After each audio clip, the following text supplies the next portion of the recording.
Hey guys, welcome back. तो दोस्तों हम थे प्राइसिंग डिसीजंस के रिवीजन पर। दोस्तों हमने अभी तक क्या क्या देख लिया है प्राइसिंग डिसीजंस के रिवीजन में, एक बार हम उसे रिवाइज कर लें। दोस्तों हमने देखा था कि प्राइसिंग डिसीजंस में हमें प्राइसिंग स्ट्रेटजीज और प्राइसिंग मेथड्स के बारे में पढ़ना है। प्राइसिंग स्ट्रेटजीज के केस में दोस्तों हमने न्यू प्रोडक्ट्स के लिए भी प्राइसिंग स्ट्रेटजीज देखी और एक्जिस्टिंग प्रोडक्ट्स के लिए भी प्राइसिंग स्ट्रेटजीज देखी।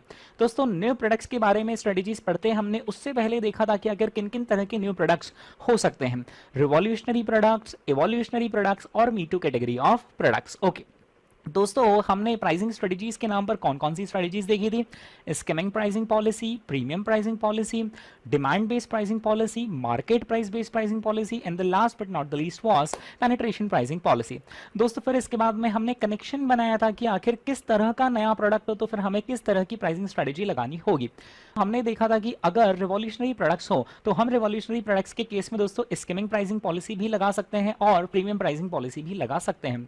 अगर इवोल्यूशनरी प्रोडक्ट्स हो तो फिर उन केस में हम skimming pricing policy, premium pricing policy, demand based pricing policy और मार्केट प्राइसिंग पॉलिसी भी लगा सकते हैं।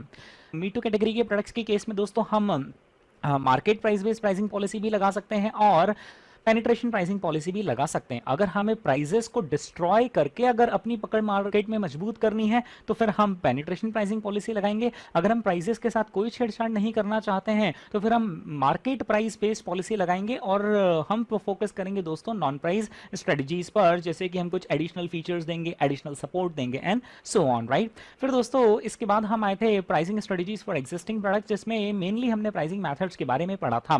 प्राइसिंग मेथड्स में हमने देखा था कि हम कॉस्ट बेस्ड मेथड्स पढ़ेंगे, हम कॉम्पिटिटिव मेथड्स पढ़ेंगे, हम वैल्यू बेस्ड प्राइस मेथड्स पढ़ेंगे और दोस्तों हम थ्योरी ऑफ प्राइस के बारे में पढ़ेंगे। ओके कॉस्ट बेस्ड मेथड्स में सबसे पहली मेथड देखी थी फुल कॉस्ट प्लस मार्कअप, फिर उसके बाद हमने देखा था वेरिएबल कॉस्ट प्लस मार्कअप, फिर हमने देखा था rate of return on capital employed या फिर return on investment based pricing methods. फिर उसके बाद दोस्तों हमने देखा था कन्वर्जन कॉस्ट प्लस मार्कअप, फिर उसके बाद हमने देखा था स्टैंडर्ड कॉस्ट प्लस मार्कअप, फिर दोस्तों हमने learning curve theory based pricing method के बारे में देखा। फिर हमने देखा कि pricing during the periods of recession which means pricing above the marginal cost but below total cost। फिर दोस्तों उसके बाद हमने देखा pricing at marginal cost या फिर any cash realizable value। ये पढ़ने के बाद दोस्तों हमने कॉम्पिटिटिव प्राइसिंग मेथड्स के बारे में भी देखा था। कॉम्पिटिटिव प्राइसिंग मेथड्स में दोस्तों हमने देखा था there are two things, one is going rate pricing and another is sealed bid pricing, right. Going rate pricing के केस में दोस्तों हमने देखा था कि नॉर्मली अगर कोई स्टैंडर्डाइज प्रोडक्ट होगा जो मार्केट में फ्रीली अवेलेबल है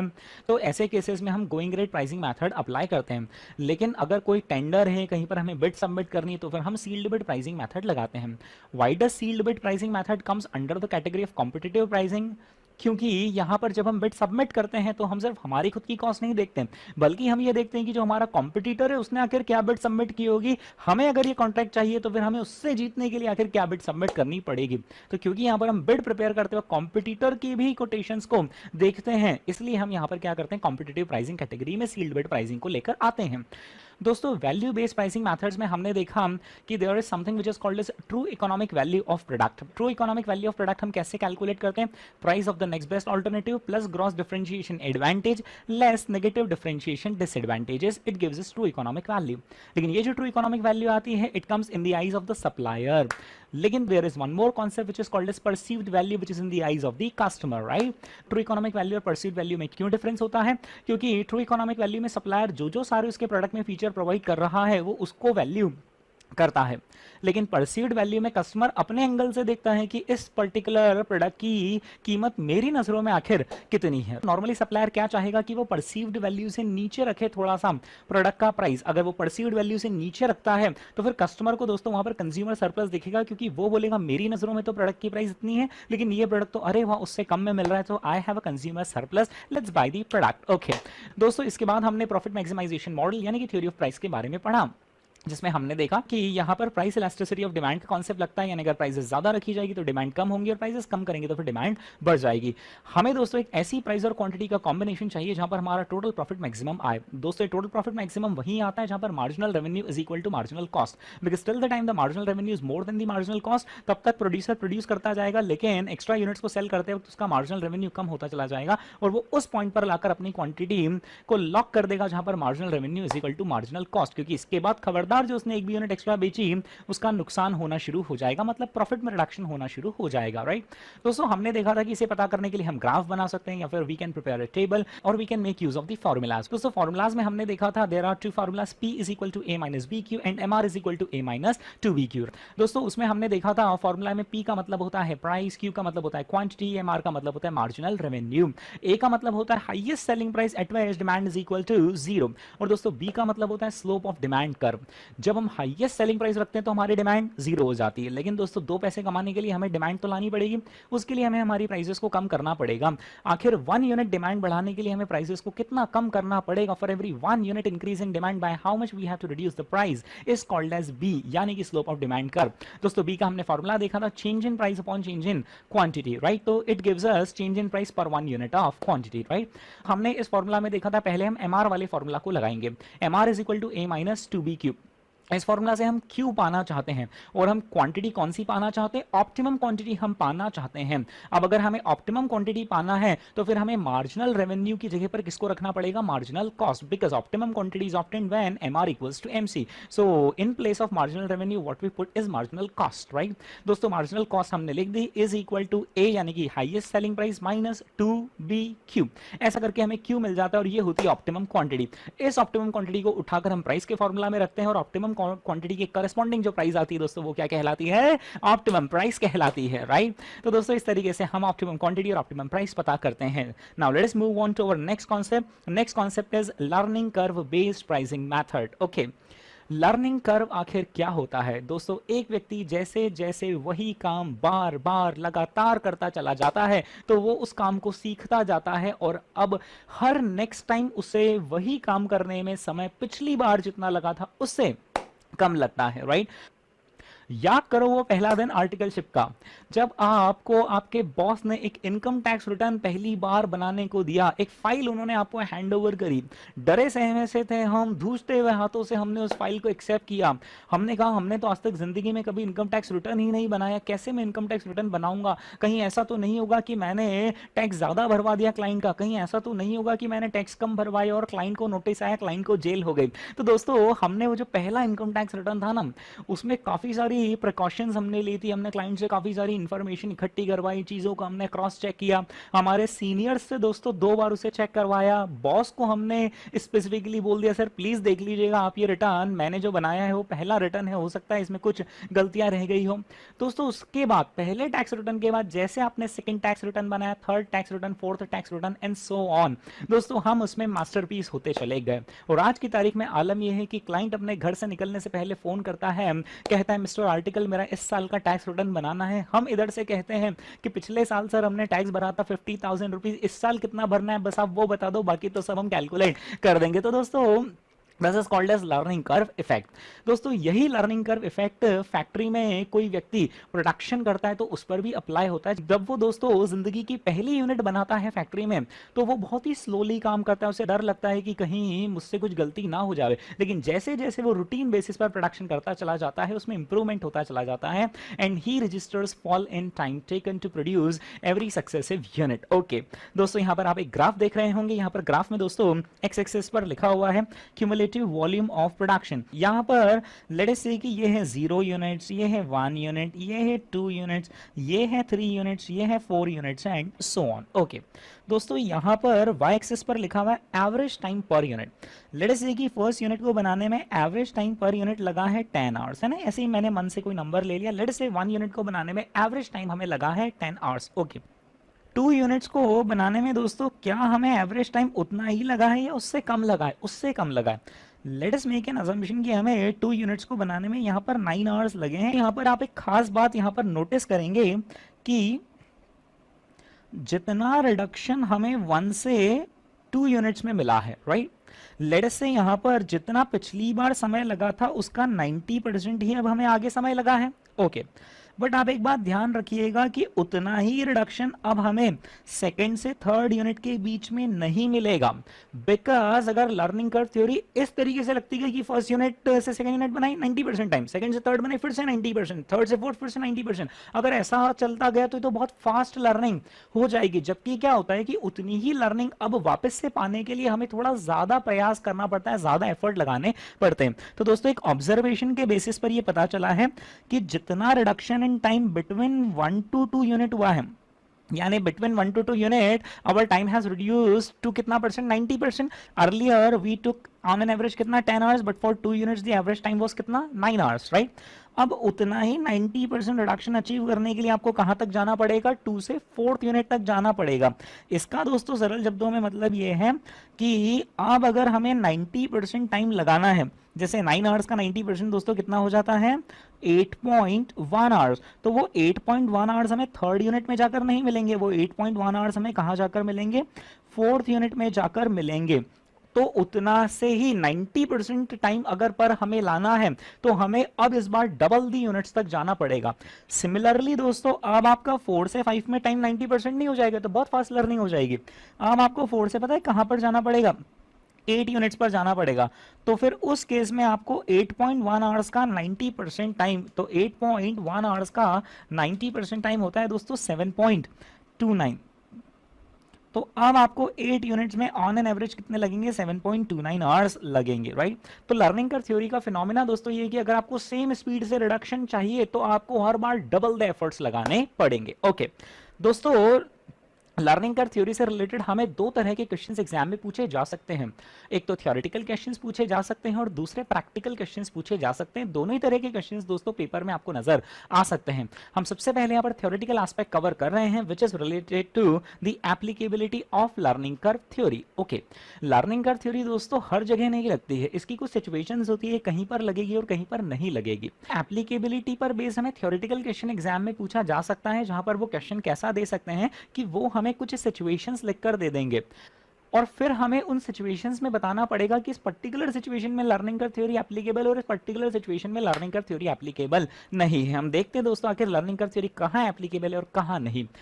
learning curve theory is applicable only on labour intensive operations. Let us से एक कंपनी जिसके दो डिपार्टमेंट्स है, department A which is machine intensive जहां पर मशीन्स प्रोडक्शन करती है, department B which is labour intensive जहां पर ह्यूमन बींग्स काम करते हैं। सीखता सिर्फ कौन है, ह्यूमन बींग। मशीन सीखेगी नहीं, मशीन तो पहले से ही सब कुछ, मशीन सीखेगी नहीं। मशीन में तो जितना समय फर्स्ट यूनिट को बनाने में लगा उतना ही समय सेकंड यूनिट और उतना ही समय 100th यूनिट को बनाने में लगेगा, लेकिन एक लेबर है जो सीखता है, right. So learning curve theory is applicable only on those departments which are labor intensive in nature। okay दोस्तों, लर्निंग कर्व थ्योरी सिर्फ इनएक्सपीरियंस वर्कर्स पर एप्लीकेबल होती है। सीखता वही है जो अज्ञानी हो, जो इनएक्सपीरियंस हो, जिसको ज्ञान नहीं हो। जब वो व्यक्ति काम करेगा तो धीरे धीरे धीरे धीरे वो सीखेगा और इंप्रूवमेंट शो करेगा, और अब हर अगली बार उसे जो समय लगेगा वो पिछली बार जितना लगा था उससे कम लगेगा।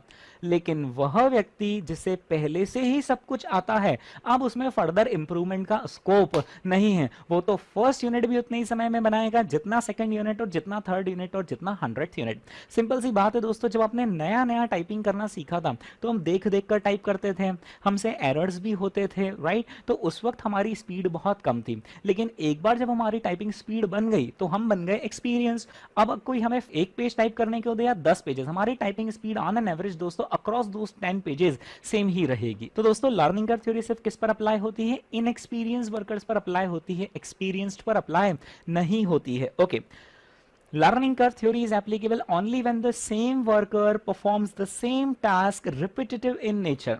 अगर आपने किसी व्यक्ति को अपनी कंपनी में रिक्रूट किया और आपने उसको डे 1 पर डिपार्टमेंट 1 में भेजा, आपने दूसरे दिन वो आया, हमने कहा उधर डिपार्टमेंट 2 में आ जाओ, आप तीसरे दिन वो आया, हमने कहा भाई साहब अब आप कहाँ जाओ, डिपार्टमेंट 3 में जाओ, राइट। ऐसे केस में बंदा कुछ सीख नहीं पाएगा, क्योंकि एक दिन वो डिपार्टमेंट 1 में काम कर रहा है, एक दिन डिपार्टमेंट 2 में, एक दिन डिपार्टमेंट 3 में। दोस्तों लर्निंग कर्व थ्योरी तभी अप्लाई होती है जब उसी व्यक्ति से बार बार वही काम करवाया जाए, तो जाकर तो वो उस काम को सीखेगा और फिर अपनी लर्निंग को सब्सिक्वेंट यूनिट्स में वो अप्लाई कर पाएगा। Okay, input composition of raw material is same और सिमिलर। दोस्तों इसके लिए मैं आपको एक एग्जाम्पल देना चाहूंगा। मान लीजिए कि दोस्तों कोई मूर्तिकार है, शिल्पकार है, कोई स्कल्पचर है, हमने उसको संगमरमर का पत्थर लाकर दिया और हमने उसे कहा कि एक काम करो, इस संगमरमर के पत्थर पर एक शानदार मूर्ति बना दो। उसने कहा ठीक है बना देता हूँ। वो संगमरमर के पत्थर पर काम करने के लिए दोस्तों कुछ टूल्स लेकर आया, इक्विपमेंट्स लेकर आया और उसने उस पर कुछ नक्काशी करी और बढ़िया शानदार 2 महीने का समय लगा और उसने एक शानदार मूर्ति हमारे सामने बनाकर ला दी। हमने कहा अरे वाह बहुत बढ़िया, नाउ वी आर इम्प्रेस्ड। हमने उसको और रॉ मटेरियल लाकर दिया, लेकिन इस बार जो रॉ मटेरियल था वो संगमरमर का पत्थर नहीं था, इस बार हमने उसको वुडन लॉग लाकर दे दिया। अब दोस्तों हमने उसे कहा फिर से जो मूर्ति तुमने पिछली बार बनाई थी वैसी ही मूर्ति बनानी है, लेकिन पिछली बार पत्थर पर बनाई थी, इस बार आपको वुडन लॉग पर, लकड़ी पर बनानी है। क्या उसके वही टूल्स काम में आएंगे? नहीं। क्या उसने जो लर्निंग वहां पर पत्थर पर काम करके ली है वही लर्निंग क्या लकड़ी पर काम में आएगी? नहीं, राइट। पत्थर पर काम करने के स्किल्स अलग होते हैं, लकड़ी पर काम करने के स्किल्स अलग होते हैं। पत्थर के औजार, पत्थर के इक्विपमेंट्स अलग होते हैं और लकड़ी पर काम करने के इक्विपमेंट्स अलग होते हैं। अगर उसने लकड़ी पर जोर से दोस्तों हथौड़ी मार दी तो पता चला 2 टुकड़े हो जाएंगे, राइट। उसने कहा ठीक है मैं बना देता हूं लकड़ी पर मूर्ति। तो इस बार वापस से उसने खूब मेहनत करी और अगेन दोस्तों 2 महीने में वो एक शानदार मूर्ति हमारे सामने बनाकर ले आया। हमने कहा अरे वाह बहुत बढ़िया, वी आर इम्प्रेस। हमने उसको फिर से तीसरी बार एक रॉ मटेरियल लाकर दिया, लेकिन इस बार रॉ मटेरियल फिर से कोई नया लाकर दे दिया। लेट से हमने उसको कोई सॉफ्ट मटेरियल लाकर दे दिया, सॉफ्ट टॉयज बनाने का हमने उसको मटेरियल लाकर दे दिया और हमने कहा वही मूर्ति जो पहले 2 बार बनाई थी वो अब आप इस पर बनाइए। क्या अब उसकी पत्थर और लकड़ी की स्किल्स यहां पर काम में आएगी? नहीं आएगी, राइट। तो दोस्तों आपकी लर्निंग तभी आपको कैरी फॉरवर्ड करने को मिलती है, काम में आती है, जब आपका input composition of raw material same हो। थिंक अबाउट दिस कि अगर हम उसे 3 बार अलग अलग रॉ मटेरियल देने की बजाय अगर हम उसे तीनों बार पत्थर देते संगमरमर का, तो फिर दोस्तों उस केस में वो सेकंड टाइम थोड़ा कम समय लगाता और थर्ड टाइम तो उससे भी कम समय लगाता। सो input composition of raw material अगर सेम है या सिमिलर है, राइट, एग्जैक्ट सेम है या थोड़ा बहुत डिफरेंस होगा तो चलेगा, लेकिन अगर डिफरेंट है तो फिर दोस्तों वो वहां पर लर्निंग कर्व थ्योरी एप्लीकेबल नहीं होगी। Okay, learning curve theory does not apply when company starts operating a new type of machine. पहले दोस्तों हम मशीन टेक्नोलॉजी ए पर काम किया करते थे, अब हमने टेक्नोलॉजी चेंज कर दी और हम एक नई टाइप की मशीन लेकर आ गए। तो ऐसे केस में वर्कर्स को वापस से लर्निंग करनी पड़ेगी, जो उनका पुराना सीखा हुआ है मशीन टेक्नोलॉजी ए पर वो मशीन टेक्नोलॉजी बी पर काम में नहीं आएगा, राइट। तो दोस्तों अगर आप एक नई टाइप ऑफ मशीन लेकर आ जाते हैं तो आपकी पुरानी लर्निंग कैरी फॉरवर्ड नहीं होती है, बल्कि उस नई टाइप की मशीन पर वापस से आपको रीस्टार्ट करनी पड़ती है अपनी लर्निंग को और फिर वहां पर धीरे धीरे धीरे धीरे जाकर आप यहां पर सीखते हो। तो आपका जो लर्निंग कर्व है ना वो कंटिन्यू नहीं होता है, वो नई टाइप ऑफ मशीन में क्या रीस्टार्ट हो जाता है, राइट। ओके दोस्तों, लर्निंग कर्व थ्योरी को अप्लाई करने के लिए हमें लर्निंग कर्व रेशियो पता करने की जरूरत होती है। हम समझते हैं कि लर्निंग कर्व रेशियो क्यों पता करने की जरूरत होती है और आखिर इसे पता कैसे किया जाता है। ओके, सबसे पहले ये समझते हैं आखिर इसे पता करने की जरूरत क्यों होती है। फॉर एग्जाम्पल लेट अस से कि हमारा टारगेट प्रोडक्शन है 1000 यूनिट्स, यानी हमने कहा कि भाई इस बार हमें 1000 यूनिट्स प्रोड्यूस करनी है। लेट से वर्कर से हमने एक ट्रायल यूनिट बनवा कर देखी और हमने देखा कि यार फर्स्ट यूनिट को बनाने में तो हमें कितना समय लग गया, 10 आवर्स लग गए। लेकिन हम जानते हैं दोस्तों अब सेकंड यूनिट में उसे 10 आवर्स नहीं लगेंगे, क्योंकि ये तो उसकी जिंदगी की पहली यूनिट थी, तो उसे बनाने में उसमें समय ज्यादा लग गया। लेकिन जैसे जैसे वो ज्यादा यूनिट्स बनाता जाएगा तो वो सीखता चला जाएगा। नाउ दी पॉइंट इज कि आखिर वो सीखेगा किस स्पीड से, भाई किस स्पीड से सीखेगा, मतलब यहाँ पर जो रिडक्शन इन टाइम होगा वो आखिर रिडक्शन इन टाइम किस स्पीड से होगा। तो दोस्तों वो रिडक्शन इन टाइम किस स्पीड से होगा ये पता करने में हमारी मदद करता है लर्निंग कर्व रेशियो। क्यों हमें ये पता करना है? Because ultimately we want to know कि 1000 यूनिट्स बनाने में ऑन एन एवरेज आखिर कितना समय लगेगा। अगर हमें ये पता चल जाए कि 1000 यूनिट्स बनाने में ऑन एन एवरेज कितना समय लगेगा तो फिर बस उसकी मदद से हम लेबर कॉस्ट, टोटल कॉस्ट और प्राइसिंग सब कुछ कैलकुलेट कर सकते हैं। लेकिन आखिर हम 1000 यूनिट्स बनाने में उससे समय कितना लगेगा ये कैसे पता करें?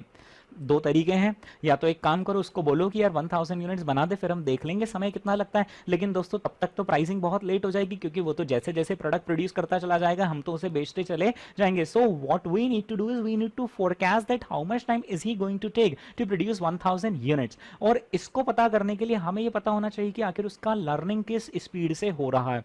तो हम क्या करते हैं, वर्कर को बोलते हैं भाई तू एक काम कर, एक और यूनिट बना दे। अब जब वो दोस्तों एक और यूनिट बनाता है तो हम रिकॉर्ड कर लेते हैं कि अब उसको समय कितना लगा है ना। लेट अस से उसको 2 यूनिट्स बनाने में ऑन एन एवरेज समय लगा है 9 आवर्स। तो दोस्तों अब हम समझ गए कि वो जब 1 से 2 पर जाता है तो उसका टाइम जितना पिछली बार था उसका इस बार कितना समय लगा, उसे सिर्फ 90%। लेकिन हम ये भी जानते हैं कि अब हम उससे उतनी उम्मीदें नहीं रख सकते कि अब वो सेकंड से थर्ड में भी 90% ही करे और थर्ड से फोर्थ में भी 90% करें। हमने दोस्तों ये ऑब्जर्व किया है कि अब अगर उसको 90% ही टाइम लेकर आना है तो अब उसको डबल द यूनिट्स प्रोड्यूस करनी पड़ेगी। यानी पिछली बार 1 से 2 गया था तो इस बार 2 से कहाँ जाना पड़ेगा, 4। ओके, और 4 से वो कहाँ पर जाएगा, 8 एंड सो ऑन। तो दोस्तों ये जो 90% हमने निकाला है this is called as learning curve ratio, क्योंकि यही रेशो हमें आगे तक लेकर जाएगा और कहां तक लेकर जाएगा, 1000 यूनिट्स तक लेकर जाएगा, राइट। तो दोस्तों लर्निंग कर्व रेशो को पता करने का फॉर्मूला ये तो कुछ जानकार लोगों ने ऑलरेडी बना दिया है। अगर आपको लर्निंग कर्व रेशो का फॉर्मूला बनाने को कहते हैं तो आप सिंपल पता है क्या करते हैं, 9 आवर्स डिवाइडेड बाय 10 आवर्स। यानी अगर हम इसे फॉर्मूला के फॉर्म में लिखते तो देखना इसे हम फॉर्मूला के फॉर्म में कैसे लिखते हैं। एवरेज टाइम, हम क्या लिखते हैं, average time for first 2n units divided by average time for first n number of units. तो दोस्तों हमने किया भी यहां पर यही था कि हमें first n number of units, मान लो कि यहां पर n number of units means 1 unit, इसका इंप्लाइड मीनिंग हो गया कि 2n यूनिट्स मतलब कितनी यूनिट्स, 2 यूनिट्स। तो 1 यूनिट में हमें ऑन एन एवरेज टाइम कितना लगा, 10 आवर्स। 2 यूनिट्स में हमें ऑन एन एवरेज टाइम कितना लगा, 9 आवर्स। यानी हमारा लर्निंग कर्व रेशियो कितना हो गया, 90%, राइट। यहाँ पर दोस्तों कुछ बातें हैं जो कि गौर फरमाने लायक हैं।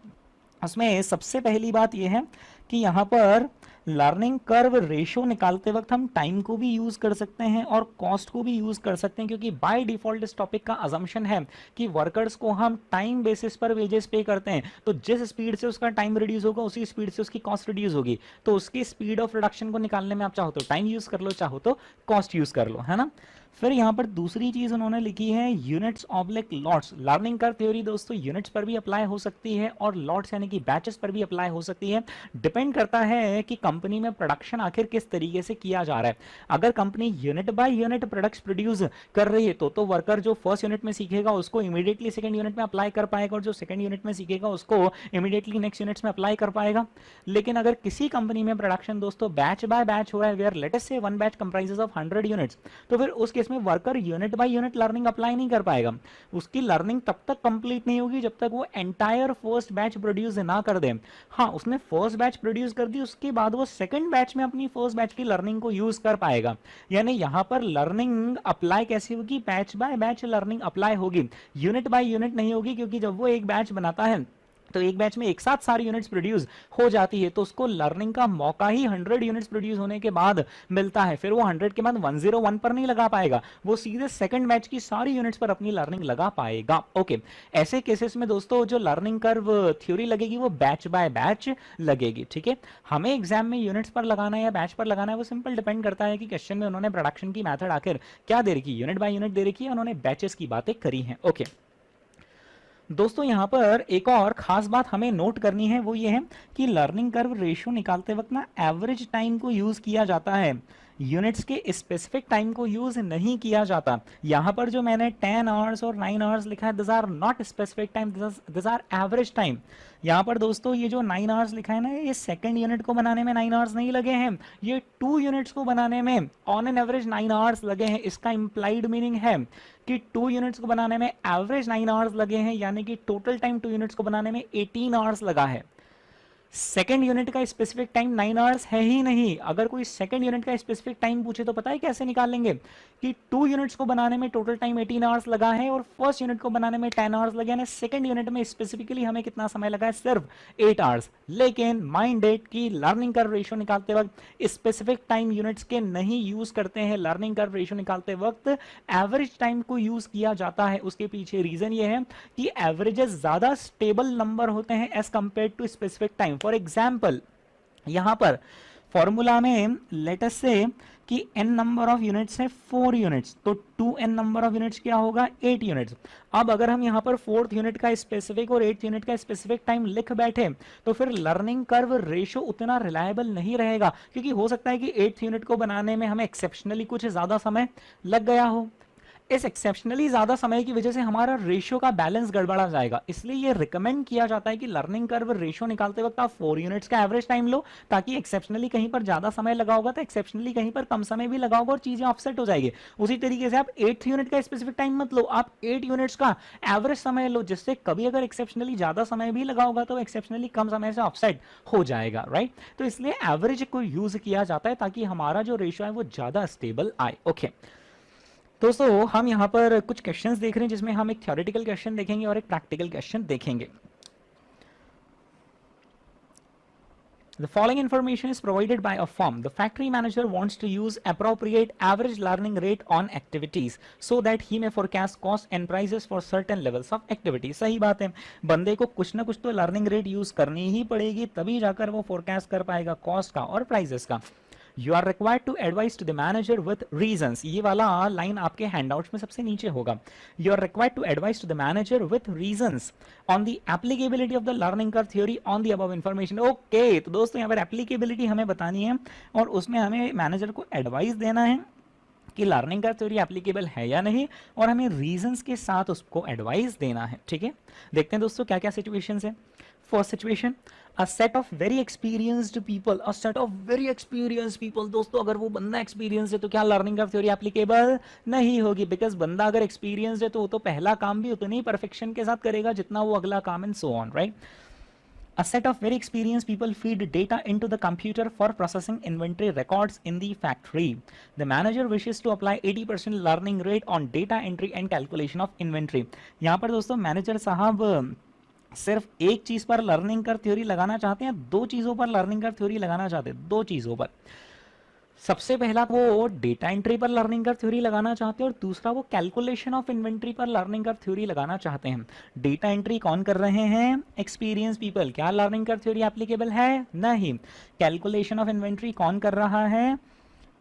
Computer for processing inventory records. Computer being a machine. क्या लर्निंग कर्व थ्योरी एप्लीकेबल है? नहीं, राइट। तो दोस्तों यहाँ पर इस क्वेश्चन का सही जवाब क्या हो जाएगा? Learning curve theory is not applicable. यहाँ पर हम क्यों बोलेंगे learning curve theory is not applicable? Because very experienced people are feeding data into the computer, so they will take the same time even to feed the nth record as they will take for the very first record. There is no room for improvement. Further, the processing of inventory is being done by the computer being a machine.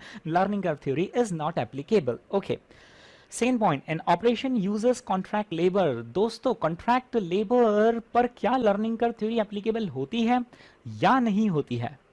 दोस्तों इसका सही जवाब है depends. Contract labour का दोस्तों meaning होता है कि जब हमें जरूरत पड़ती है तब हम किसी एजेंसी के साथ हमने टाइप कर रखा है, वो एजेंसी हमें वर्कर्स भेज देती है।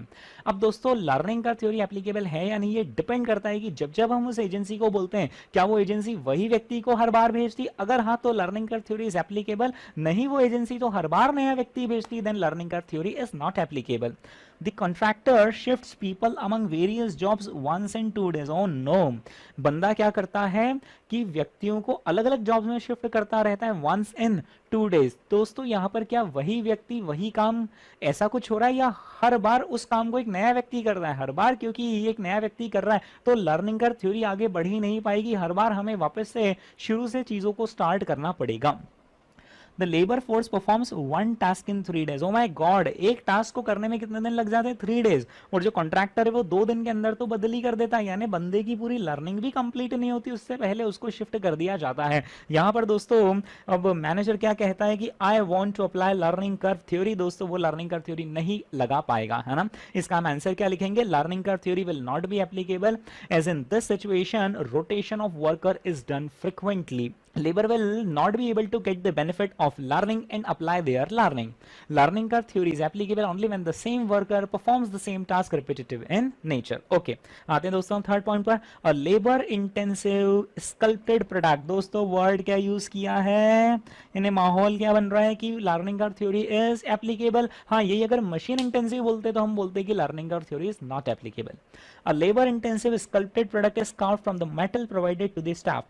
The metal is sourced from different suppliers। दोस्तों हम उस मेटल को कभी सप्लायर ए से लेकर आते हैं, कभी सप्लायर बी से लेकर आते हैं। क्या लर्निंग कर्व थ्योरी पर इस बात का कोई फर्क पड़ेगा? नहीं पड़ेगा। जब तक आप वो मेटल सेम लेकर आ रहे हो, आप सप्लायर ए से खरीदो या सप्लायर बी से खरीदो, उससे लेबर को आखिर क्या फर्क पड़ेगा? The alloy composition of input metal is quite different among oh, जो हम अलग अलग सप्लायर से मेटल लेकर आ रहे हैं उसका जो अलॉय कंपोजिशन है वो कैसा है, क्वाइट डिफरेंट। क्वाइट डिफरेंट का मीनिंग क्या होता है, थोड़ा डिफरेंट या बहुत ज्यादा डिफरेंट। दोस्तों क्वाइट डिफरेंट का मतलब होता है बहुत ज्यादा डिफरेंट। क्वाइट डिफरेंट का मीनिंग होता है differs by a large extent. तो दोस्तों क्योंकि अलॉय कंपोजिशन यहाँ पर बहुत ज्यादा डिफरेंट है इसलिए हर बार इनपुट कंपोजिशन चेंज हो रहा है और लर्निंग कर्व थ्योरी एप्लीकेबल नहीं होगी। ठीक है, यहाँ पर दोस्तों इस पॉइंट का हम आंसर क्या लिख देंगे, learning curve theory will not be applicable as alloy composition of the input metal is quite different among the suppliers and hence learning experience with one type of metal may not be beneficial for the workers with separate alloy composition। यानी एक alloy composition पर जो हमने learning ली उसका benefit हम आगे carry forward नहीं कर पाएंगे। हाँ, प्रीवियस पॉइंट में देखें अगर यहाँ पर वो क्वाइट डिफरेंट की जगह स्लाइट डिफरेंट लिखते हैं यानी थोड़ा बहुत डिफरेंस होता तो फिर हम बोलते हैं learning curve theory is applicable, right. लेकिन क्योंकि क्वाइट डिफरेंट का डिक्शनरी मीनिंग होता है क्वाइट डिफरेंट यानी डिफर्स बाय लार्ज एक्सटेंट, तो इसलिए learning curve theory is not applicable. Fourth point पर आएंगे, pieces of handmade furniture, machine made लिखा है या हैंडमेड, हैंडमेड, इसका दोस्तों माहौल क्या बन रहा है कि learning curve theory is applicable. Pieces of handmade furniture are assembled by the company in a far-off location. The laborers do not know anything about the final product which utilizes their work. Worker को नहीं पता है कि कौन से final product में जाकर pieces assemble होंगे। तो दोस्तों इससे कोई फर्क पड़ता है कि हमें नहीं पता है कि इसका फाइनल प्रोडक्ट क्या होगा, उससे कोई फर्क पड़ता है क्या, कोई फर्क नहीं पड़ता, right. As a matter of further precaution, rotation of labor is done frequently. Oh no, दोस्तों हम यहाँ पर वर्कर्स का रोटेशन कैसे कर रहे हैं, फ्रिक्वेंटली कर रहे हैं। यहाँ पर हम सिंपल वही जवाब लिख देंगे, learning curve theory is not applicable as the workers are shifted frequently. They will not be able to apply the benefit of the learning. Learning curve theory is applicable only when the same worker performs the same task repetitive in nature. Next point, skilled workers have been employed for a long time. दोस्तों skilled workers को हमने काफी लंबे समय से employ करके रखा है, यानी learning curve theory apply होगी या नहीं होगी, learning curve theory apply नहीं होगी। दोस्तों क्यों learning curve theory apply नहीं होगी, क्योंकि वर्कर्स कैसे हैं, स्किल्ड। अगर आप ऐसा सोचते हैं तो आप गलत हैं। दोस्तों स्किल्ड वर्कर्स को अगर आपने पढ़कर ये जवाब दिया है कि learning curve theory is not applicable तो दोस्तों ये सोच ही गलत है। There is a difference between skilled worker versus experience worker. For example आप चार्टर्ड अकाउंटेंट बन जाते हैं तो you are skilled, yes you are skilled worker, right. अब दोस्तों आपने लेट्स से कि किसी मल्टीनेशनल कंपनी में जॉब करना शुरू किया तो क्या आप एक्सपीरियंस्ड होंगे या आप इनएक्सपीरियंस्ड होंगे, इनएक्सपीरियंस।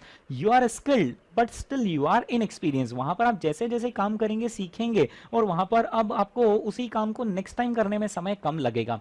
तो लर्निंग कर्व थ्योरी यह नहीं देखती कि वर्कर स्किल्ड है अनस्किल्ड है। एक स्किल्ड वर्कर भी इनएक्सपीरियंस्ड हो सकता है और एक अनस्किल्ड वर्कर भी एक्सपीरियंस्ड हो सकता है। तो लर्निंग कर्व थ्योरी की एप्लीकेबिलिटी के वक्त क्राइटेरिया क्या है, वेदर ही इज एक्सपीरियंस्ड और inexperienced irrespective of weather he is skilled और अनस्किल्ड।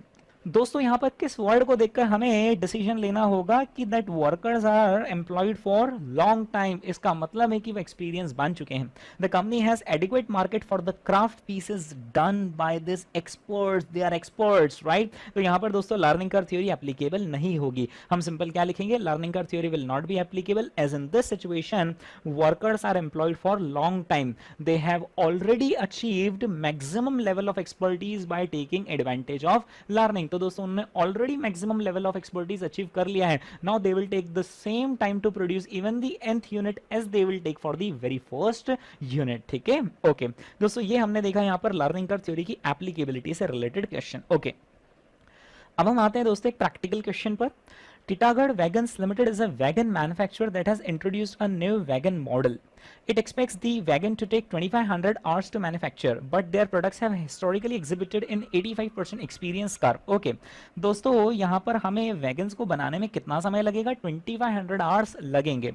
लेकिन हमारा लर्निंग कर्व रेशियो कितना है, यहाँ पर एक्सपीरियंस कर्व बोलो या इंप्रूवमेंट कर्व बोलो या लर्निंग कर्व बोलो, दोस्तों इन सभी का मतलब एक ही होता है, राइट। 85% क्या हो गया हमारा लर्निंग कर्व रेशियो।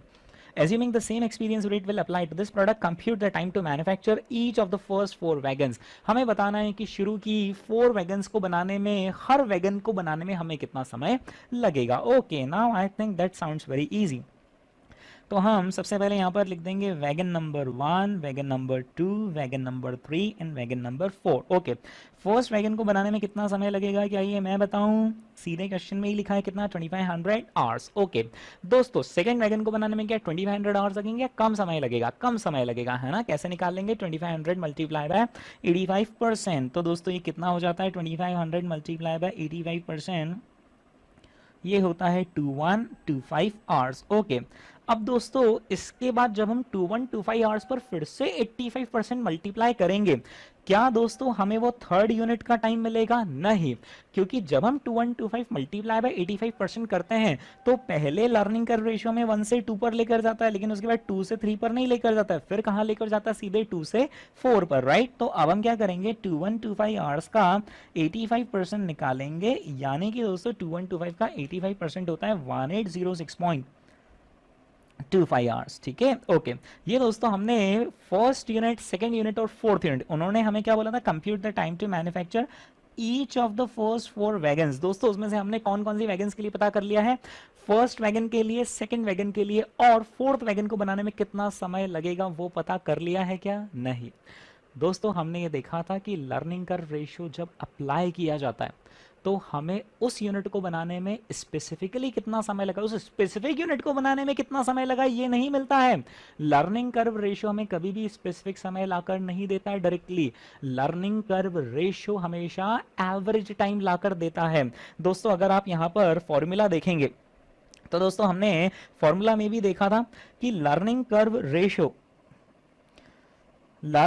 रेशियो अगर 85% है तो इसका मतलब ये है कि फर्स्ट यूनिट को बनाने में एवरेज जितना समय लगा है, हमारे केस में फर्स्ट यूनिट को बनाने में एवरेज कितना समय लगा है, 2500 आवर्स। जब हम इस 2500 आवर्स को 85% से मल्टीप्लाई करके 2125 आवर्स निकालते हैं ना, तो वो 2125 आवर्स पता है क्या आता है, एवरेज टाइम आता है for how many units, 2 units, right? तो 2125 was not the specific time to produce second unit, but it was average time to produce 2 units. ठीक है, तो दोस्तों यहां पर हमें ये जो 2125 मिला, ये सेकंड यूनिट का टाइम नहीं है, but this is average for 2 units. Similarly दोस्तों जब हमने एवरेज फॉर 2 यूनिट्स उठाया और उस पर 85% मल्टीप्लाई किया, आप उस फॉर्मूले को इमेजिन करो, learning curve ratio is equal to average for 2n divided by average for n। इस बार हम एवरेज कितनी यूनिट्स का ले रहे हैं, 2 यूनिट्स का, तो n नंबर ऑफ यूनिट्स कितनी हो गई, डिनोमिनेटर में 2 यूनिट्स, तो न्यूमरेटर में 2n यूनिट्स कितनी हो जाएगी, 4 यूनिट्स। पर फोर्थ यूनिट का हमें स्पेसिफिक टाइम नहीं मिल रहा है, 4 यूनिट्स का हमें एवरेज टाइम मिल रहा है। तो दोस्तों ये जो 2125 का 85% करके आया है ना, 1806.25, this is average time for 4 units, this is not the specific time for fourth unit, है ना? तो दोस्तों हम एक काम करते हैं, इसको ना प्रॉपरली लिखकर कर लेते हैं। यहां पर हम लिखते हैं number of units 1, 2, 3 and 4। Okay, first unit में हमें एवरेज टाइम कितना लगेगा, 2500 आवर्स। ओके, सेकेंड यूनिट में दोस्तों एवरेज टाइम लगेगा 2500 आवर्स मल्टीप्लाई बाय 85%, यानी कि दोस्तों हमें सेकेंड यूनिट में टाइम लगेगा 2125 आवर्स। ओके, फिर दोस्तों इसके बाद अब हम जब 2125 को मल्टीप्लाई बाय 85% करेंगे तो अब जो टाइम आएगा यानी 1806.25, वो हमें कितनी यूनिट्स का मिल गया आंसर, 4 यूनिट्स का। Is that clear? ओके, हम दोस्तों ये जो टाइम निकाले हमने वो बाय डिफॉल्ट कौन से निकाले हैं, एवरेज टाइम। हम क्या करेंगे, इन एवरेजेस को multiply by number of units कर देंगे। तो दोस्तों 1 यूनिट में यहाँ पर हो जाएगा 2500 आवर्स, क्योंकि हमने 2500 आवर्स को मल्टीप्लाई किससे कर लिया, 1 यूनिट से।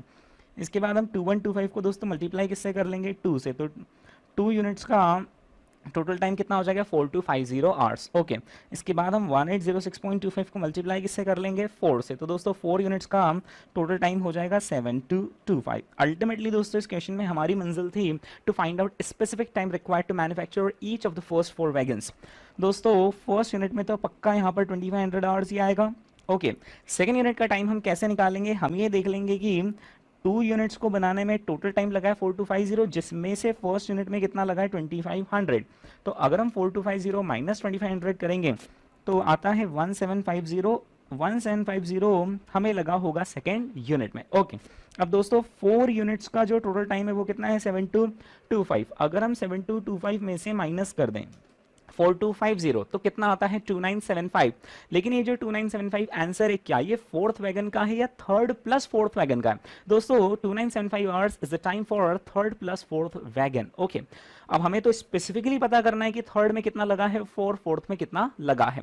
क्या हम दोस्तों 2975 को डिवाइडेड बाय 2 कर दें और फिर बोल दें कि आधा टाइम 3 में लगा होगा। 2975 को अगर हम हाफ कर दें तो 2975 का हाफ आता है 1487.5 और बोल दें क्या कि थर्ड वैगन में 1487.5 लगा होगा और फोर्थ में 1487.5 लगा होगा। नहीं दोस्तों, ये गलत हो जाएगा। ऐसा इसलिए बिकॉज लर्निंग कर्व कंटिन्यूअसली दोस्तों नीचे की तरफ आता जाता है, तो वी कैन नॉट से कि थर्ड और फोर्थ यूनिट में सेम टाइम लगा होगा। इनफैक्ट थर्ड में थोड़ा सा ज्यादा और फोर्थ में थोड़ा सा कम समय लगा होगा। Now we need to find out कि एग्जैक्टली थर्ड में कितना लगा और फोर्थ में कितना लगा। काश दोस्तों हमें यहां पर ये पता लग जाए कि आखिर 3 यूनिट्स को बनाने में एवरेज टाइम कितना लगा है। काश हमें ये पता चल जाए कि 3 यूनिट्स को बनाने में एवरेज टाइम कितना लगा है। अगर हमें 3 यूनिट्स का एवरेज मिल जाए तो हम उसे मल्टीप्लाई किससे कर लेंगे, 3 यूनिट से। तो हमें क्या मिल जाएगा कि 3 यूनिट्स का आखिर टोटल टाइम कितना है। और बस एक बार अगर 3 यूनिट्स का टोटल टाइम मिल गया तो हम उसमें से 2 यूनिट्स का टोटल टाइम माइनस कर लेंगे तो हमें थर्ड यूनिट का स्पेसिफिक टाइम मिल जाएगा। और फिर उसके बाद हम क्या करेंगे, जो 4 यूनिट्स का टोटल टाइम है कितना 7225, उसमें से 3 यूनिट्स का टोटल टाइम माइनस कर देंगे तो हमें 4th यूनिट का स्पेसिफिक टाइम मिल जाएगा और दोस्तों क्वेश्चन ही कंप्लीट हो जाएगा। ओके, तो दोस्तों यहाँ पर अब हमारी मंजिल ये है कि आखिर 3 यूनिट्स का एवरेज टाइम कितना है वो कैसे निकालें। दोस्तों हमारा जो लर्निंग कर्व रेशियो है वो इसमें मदद अब नहीं कर सकता, क्योंकि लर्निंग कर्व रेशियो यानी कि 85% जैसे जैसे हम अप्लाई करेंगे तो 1 2 4 8 16 32 पर वो जंप करेगा। लेकिन अगर हमारी नंबर ऑफ यूनिट्स 1 2 4 8 16 के बीच में किसी नंबर ऑफ यूनिट्स पर फॉल करती है, लेट अस से कि हमें 7 यूनिट्स बनानी, लेट अस से कि हमें 9 यूनिट्स बनानी है, तो फिर दोस्तों उसका जवाब लर्निंग कर्व रेशियो में नहीं है। उसके लिए हमें चलना पड़ेगा लर्निंग कर्व इक्वेशन के पास। ओके दोस्तों, हम समझते हैं आखिर लर्निंग कर्व इक्वेशन क्या होती है, कहां पर अप्लाई की जाती है, कैसे अप्लाई की जाती है। लर्निंग कर्व इक्वेशन का दोस्तों फॉर्मूला होता है yx equals to ax raise to the power b। इस इक्वेशन का दोस्तों डेरिवेशन है, लेकिन डेरिवेशन को हम मेन बैच में कवर करते हैं, रिवीजन में कवर नहीं कर पाएंगे। लेकिन हाँ, इसकी एप्लीकेबिलिटी जरूर हम अच्छे से यहाँ पर समझेंगे। ओके दोस्तों, इसकी एप्लीकेबिलिटी देखना कहाँ पर है, मैं आपको डिफरेंस समझाता हूँ। दोस्तों अगर हमें 1 यूनिट का टाइम निकालना है कि 1 यूनिट में कितना समय है, तो वो तो हमेशा हमें पता ही होगा कि फर्स्ट यूनिट में कितना समय लगता है। फर्स्ट यूनिट में हमें ऑन एन एवरेज इतना समय लगता है। 2 यूनिट्स में अगर हमें टाइम निकालना हो तो हम सिंपल क्या कर लेंगे, लर्निंग कर्व रेशियो से मल्टीप्लाई कर लेंगे तो हमें 2 यूनिट्स का एवरेज टाइम पता चल जाता है। लेकिन अब जब आप 2 यूनिट्स के एवरेज टाइम को multiply by learning curve ratio करते हो तो सीधे आपको कितनी यूनिट्स का टाइम मिलता है, 4, राइट। और फिर 4 यूनिट्स के एवरेज टाइम को अगर आप फिर से लर्निंग कर्व रेशियो से मल्टीप्लाई करते हो तो सीधे हमें कितनी यूनिट्स का टाइम मिलता है, 8 यूनिट्स। 8 यूनिट्स के एवरेज टाइम को अगर हम लर्निंग कर्व रेशियो से मल्टीप्लाई कर लेते हैं तो सीधे हमें कहाँ का एवरेज टाइम मिलता है, 16 units and so on. But the question is कि what if our number of units are 3 units. 3 units का भी तो कुछ ना कुछ एवरेज टाइम होता ही होगा। अगर हमें 5 यूनिट्स बनानी, 6 यूनिट्स बनानी, 7 यूनिट्स बनानी, तो आखिर उनका भी तो कुछ ना कुछ एवरेज टाइम आखिर होता ही होगा। वो दोस्तों पता करने के लिए हमें यूज करनी पड़ती है लर्निंग कर्व इक्वेशन। यानी कि दोस्तों अब आप एक बात समझ गए, अगर 1 2 4 8 16 32 जाना हो तो लर्निंग कर्व रेशियो सीधे अप्लाई करा और आंसर आ जाता है। लेकिन अगर उसके बीच में कोई नंबर फॉल करता है then we have to make use of equation. Okay, तो दोस्तों अब हम सीखते हैं आखिर लर्निंग कर्व इक्वेशन किस तरीके से अप्लाई की जाती है। दोस्तों लर्निंग कर्व इक्वेशन के सबसे पहले हम एक एक कैरेक्टर से अपनी पहचान बढ़ा लेते हैं। yx equals to ax raise to the power b। यहां पर देखना दोस्तों कौन कौन से किरदार हैं। सबसे पहला है y, दूसरा हम ले रहे हैं a, तीसरा है x और चौथा है b। दोस्तों ये कुल मिलाकर यहां पर इस इक्वेशन में 4 कैरेक्टर्स हैं। सबसे पहला है y। y का मतलब होता है एवरेज। y का मतलब क्या होता है, average. y gives us average. Okay दोस्तों, हमारा जो प्रीवियस क्वेश्चन था उसमें हमें कितनी यूनिट्स का एवरेज पता करना था, जो हम इक्वेशन पर आए हमें 3 यूनिट्स का एवरेज पता करना था। तो दोस्तों हमेशा जो left hand side of the equation होता है ना, वो आपको आंसर देता है। वो आपको क्या देता है, आंसर।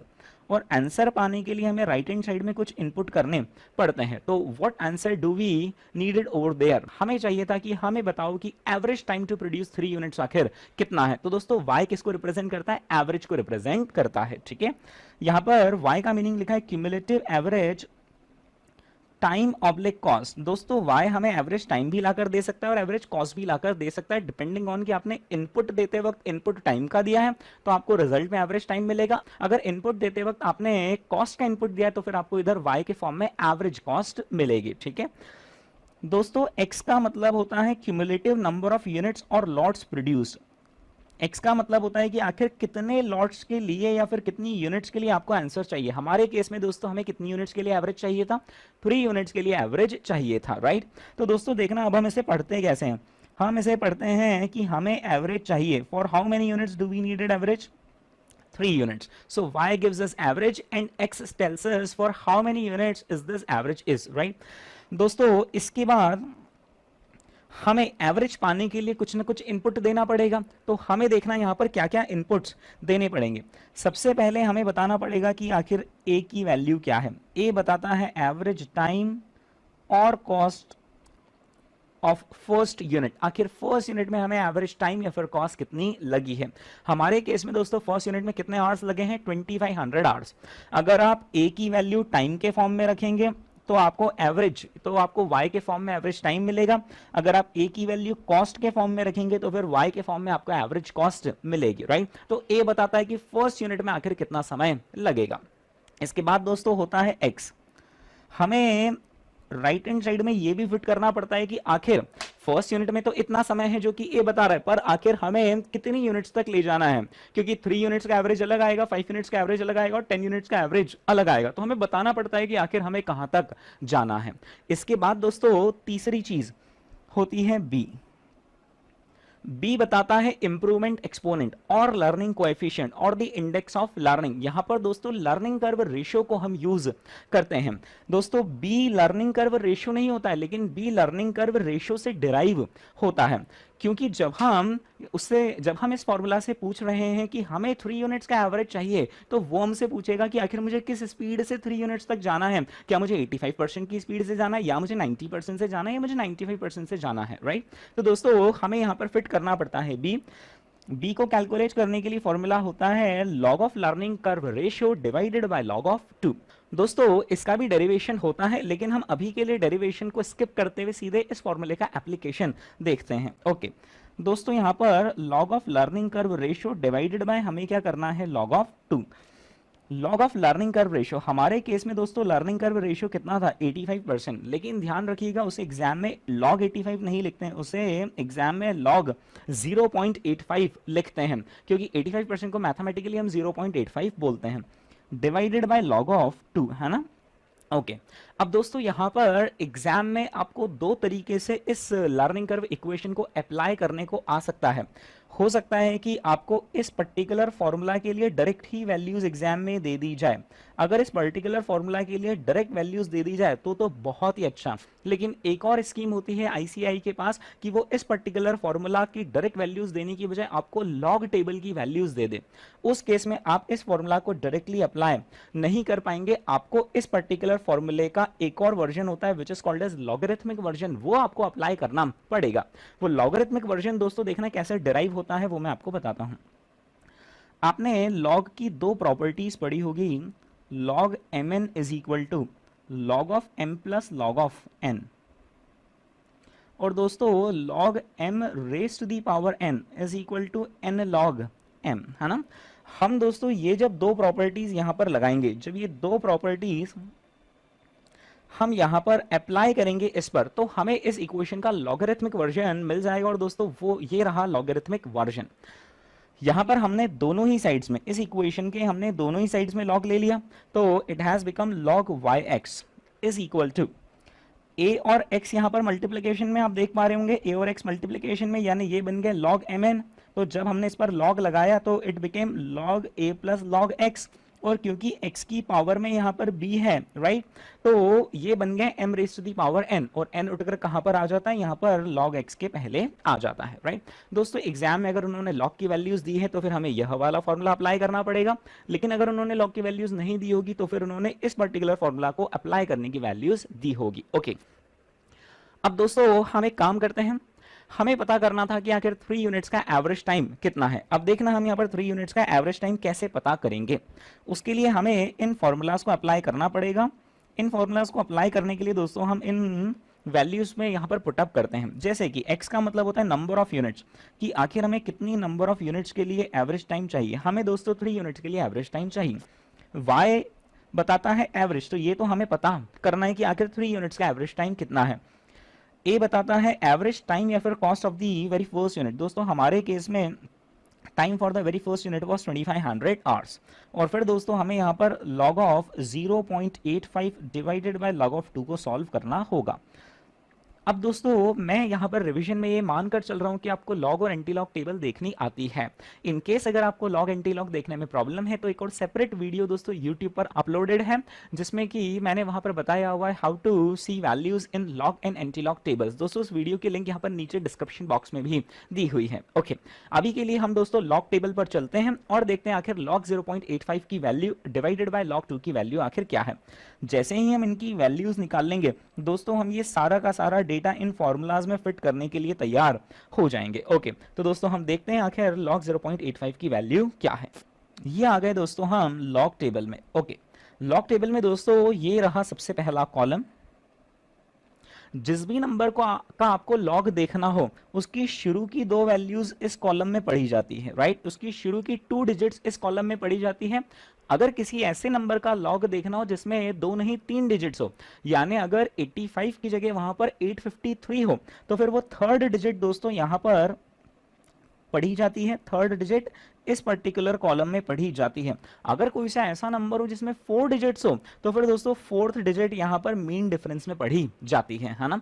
हमारे केस में दोस्तों अभी के लिए वो सिर्फ लॉग कितने का था 0.85 का, तो अभी दोस्तों हमें यहां पर जाने की कोई जरूरत नहीं पड़ेगी। हमें यहां पर जाने की अभी कोई जरूरत नहीं पड़ेगी। चलिए दोस्तों, तो अब हम देखते हैं लॉग 0.85। एक बात यहां पर ध्यान रखिएगा, अगर हमें log 0.85 की वैल्यू देखनी है तो ये तो टेबल शुरू ही कहां से हो रही है?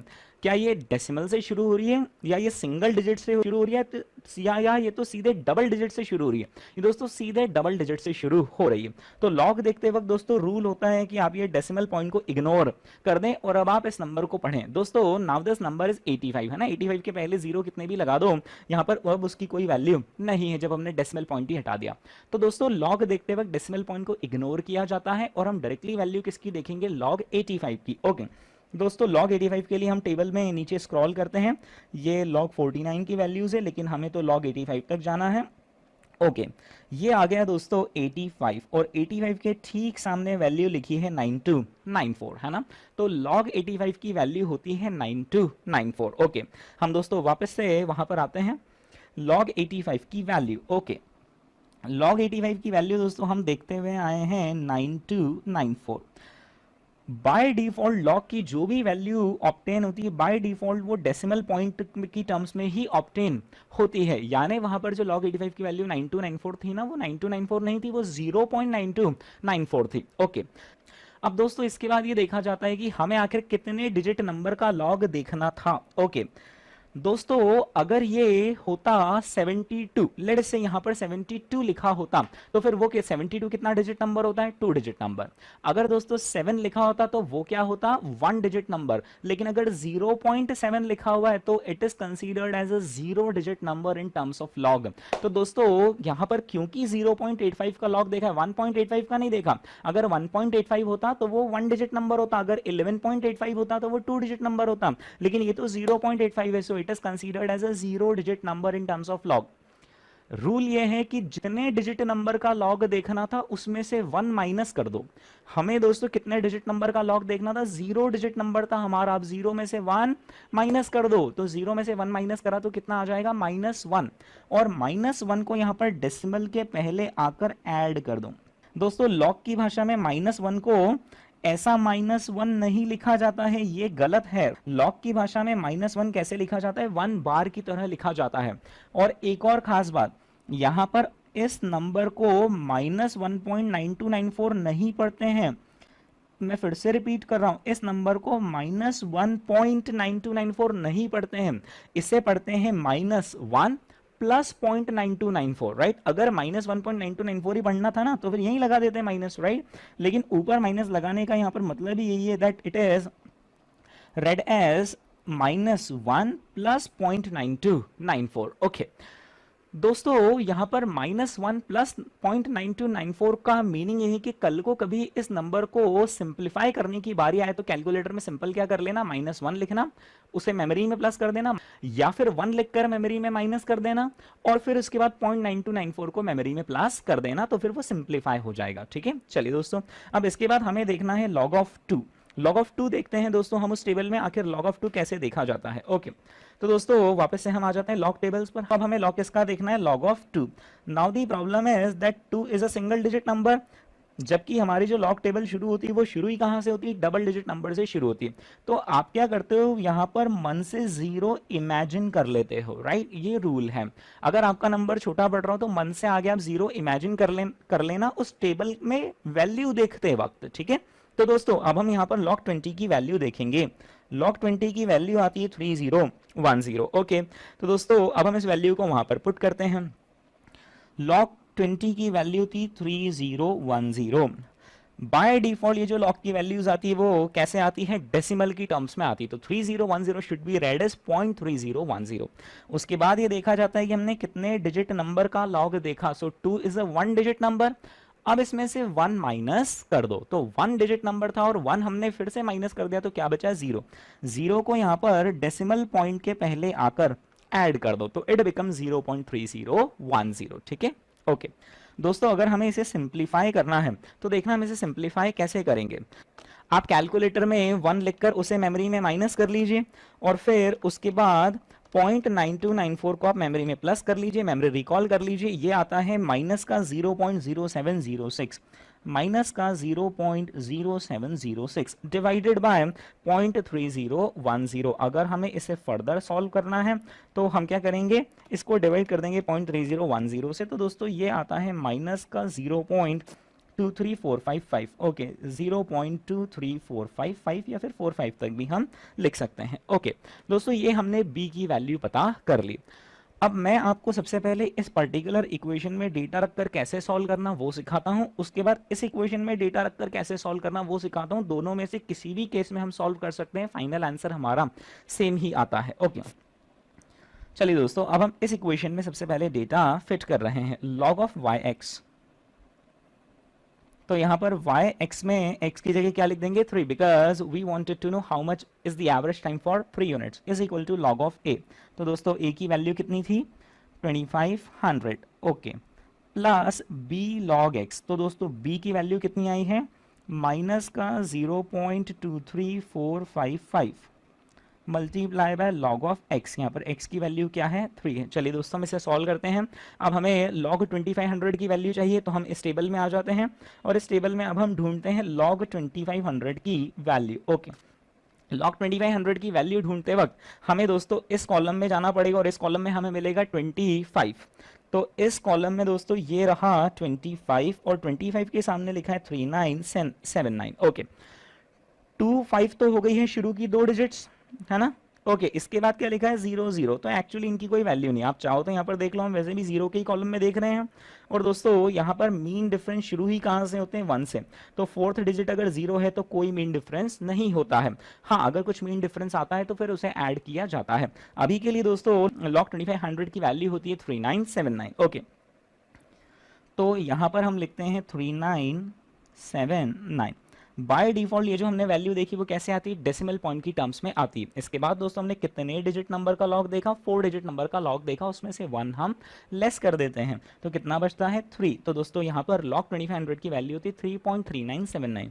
हो सकता है एग्जाम में दोस्तों वो आपको टेबल ना देवे और डायरेक्टली प्रिंट करके दे दें that log 2500 is equal to 3.3979। Okay, इसके बाद दोस्तों हम यहाँ पर माइनस करेंगे 0.23455 मल्टीप्लाइड बाय log 3। ओके, तो दोस्तों अब हमें log 3 की वैल्यू देखनी। ओके, log 3 की वैल्यू देखने के लिए दोस्तों log 3 की वैल्यू देखने के लिए 3 तो सिंगल डिजिट नंबर हुआ, लेकिन सिंगल डिजिट नंबर से शुरू ही नहीं होती है, तो टेबल ही कहाँ से शुरू होती है, डबल डिजिट। तो आप क्या करना, मन से यहाँ पर 0 एज्यूम कर लेना। ठीक है, तो यहाँ पर दोस्तों 30 की वैल्यू, 30 के सामने वैल्यू आती है 4771। ओके दोस्तों, ये जो 4771 है ना, हम इसे यहाँ पर लिखते हैं 4771, और ये बाय डिफॉल्ट कैसे आती है, डेसिमल में।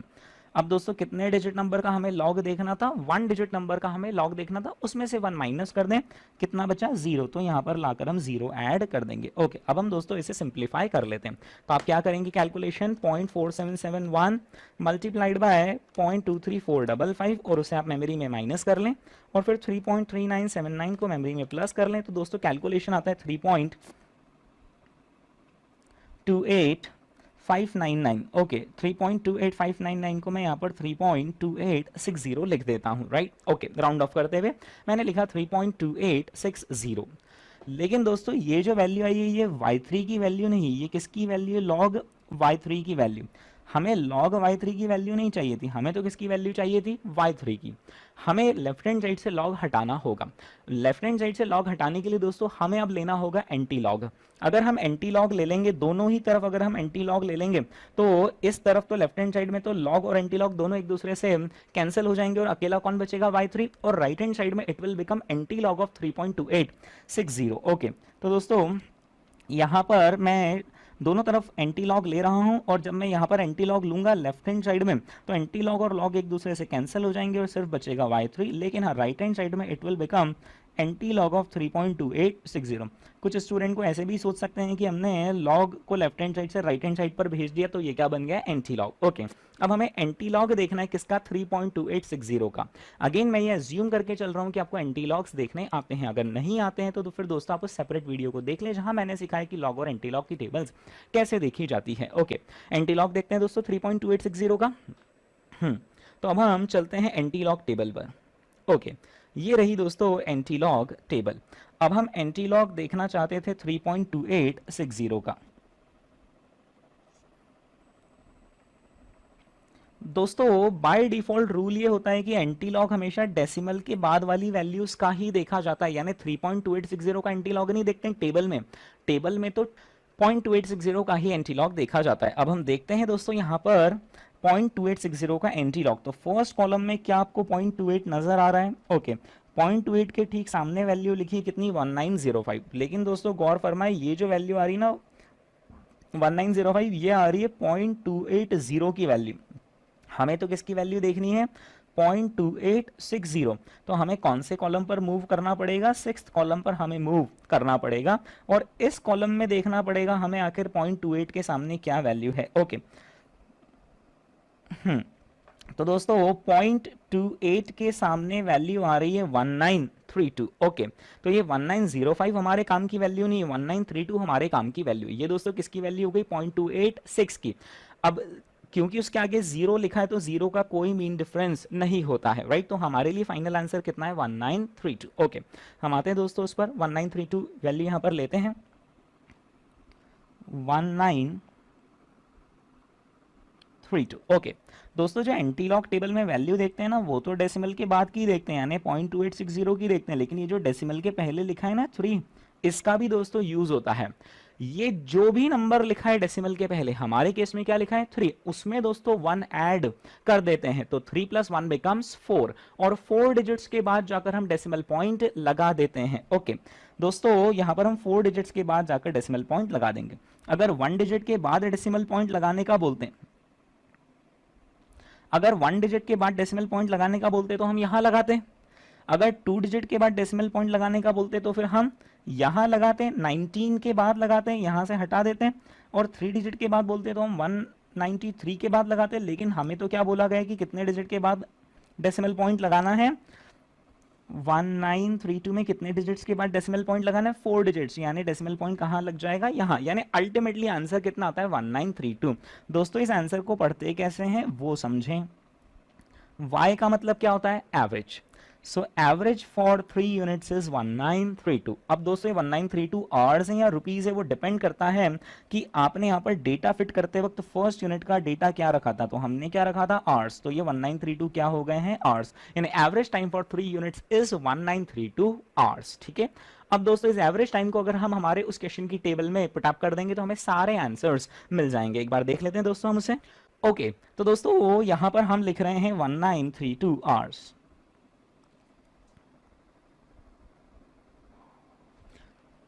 1932 आवर्स।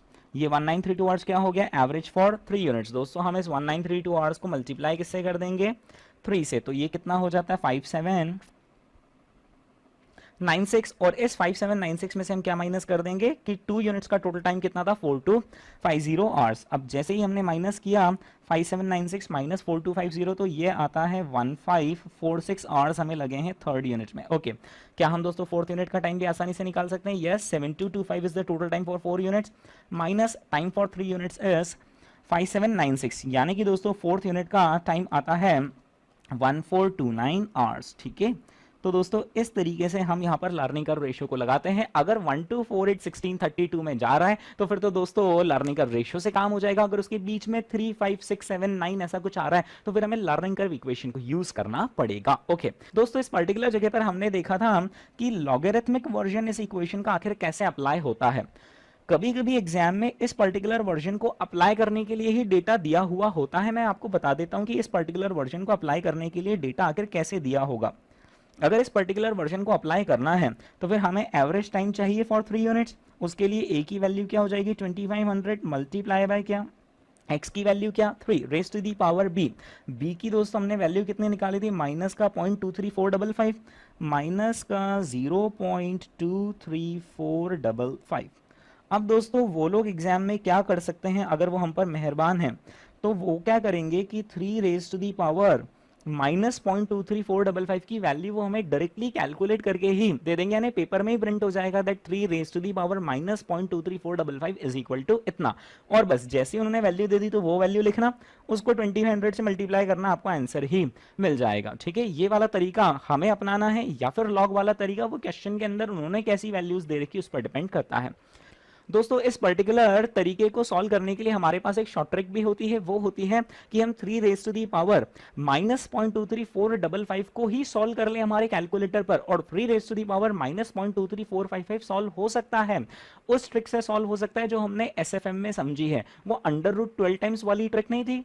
अंडर रूट प्रेस करो 12 टाइम्स, फिर वो -1 और फिर डिवाइड करते हैं कि वो कौन सा रूट नंबर है, फिर +1 और फिर multiply equal to multiply equal to multiply equal to 12 times. अगर हम उस ट्रिक को लगाएंगे तो भी यहां पर ये सॉल्व हो जाएगा और हमारा आंसर दोस्तों अगेन यहां पर सेम आ जाएगा, है ना। हल्के फुल्के फ्रैक्शनल डिफरेंसेस आ सकते हैं, तो उस ट्रिक से भी इसे सॉल्व किया जा सकता है। सर फिर हम एग्जाम में क्या करें, तो एग्जाम का दोस्तों बहुत सिंपल सा रूल है।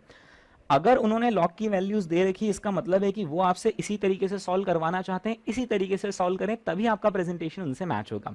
अगर उन्होंने लॉग की वैल्यूज नहीं दिए तो फिर वो आज तक तो 3 रेज टू दी पावर 0.23455 की डायरेक्टली वैल्यू देते हुए आए हैं और बस डायरेक्टली उस वैल्यू को पुट करा के आंसर आ जाता है। ऐसा अभी तक एग्जाम में नहीं हुआ है कि हमें उस शॉर्ट ट्रिक को अपनाना पड़े, लेकिन उस शॉर्ट ट्रिक से आप यहाँ पर फटाफट क्विकली आंसर निकाल सकते हैं। ठीक है, चलिए दोस्तों अब हम आते हैं हमारे नेक्स्ट क्वेश्चन पर। Titagarh Wagons Limited is a wagon manufacturer that has introduced a new wagon model. It expects the wagon to take 2500 hours to manufacture, but their products have historically exhibited in 85% experience curve. तो same question है. Assuming the same experience rate will apply to this product, compute the average time per wagon to produce the first 25 wagons. दोस्तों हमें बताना है कि शुरू की 25 हर एक एक वैगन का बताना है या फिर 25 वैगन्स का एवरेज टाइम निकालना है। 25 वैगन्स का एवरेज टाइम दोस्तों ये तो बहुत इजीली हो जाएगा।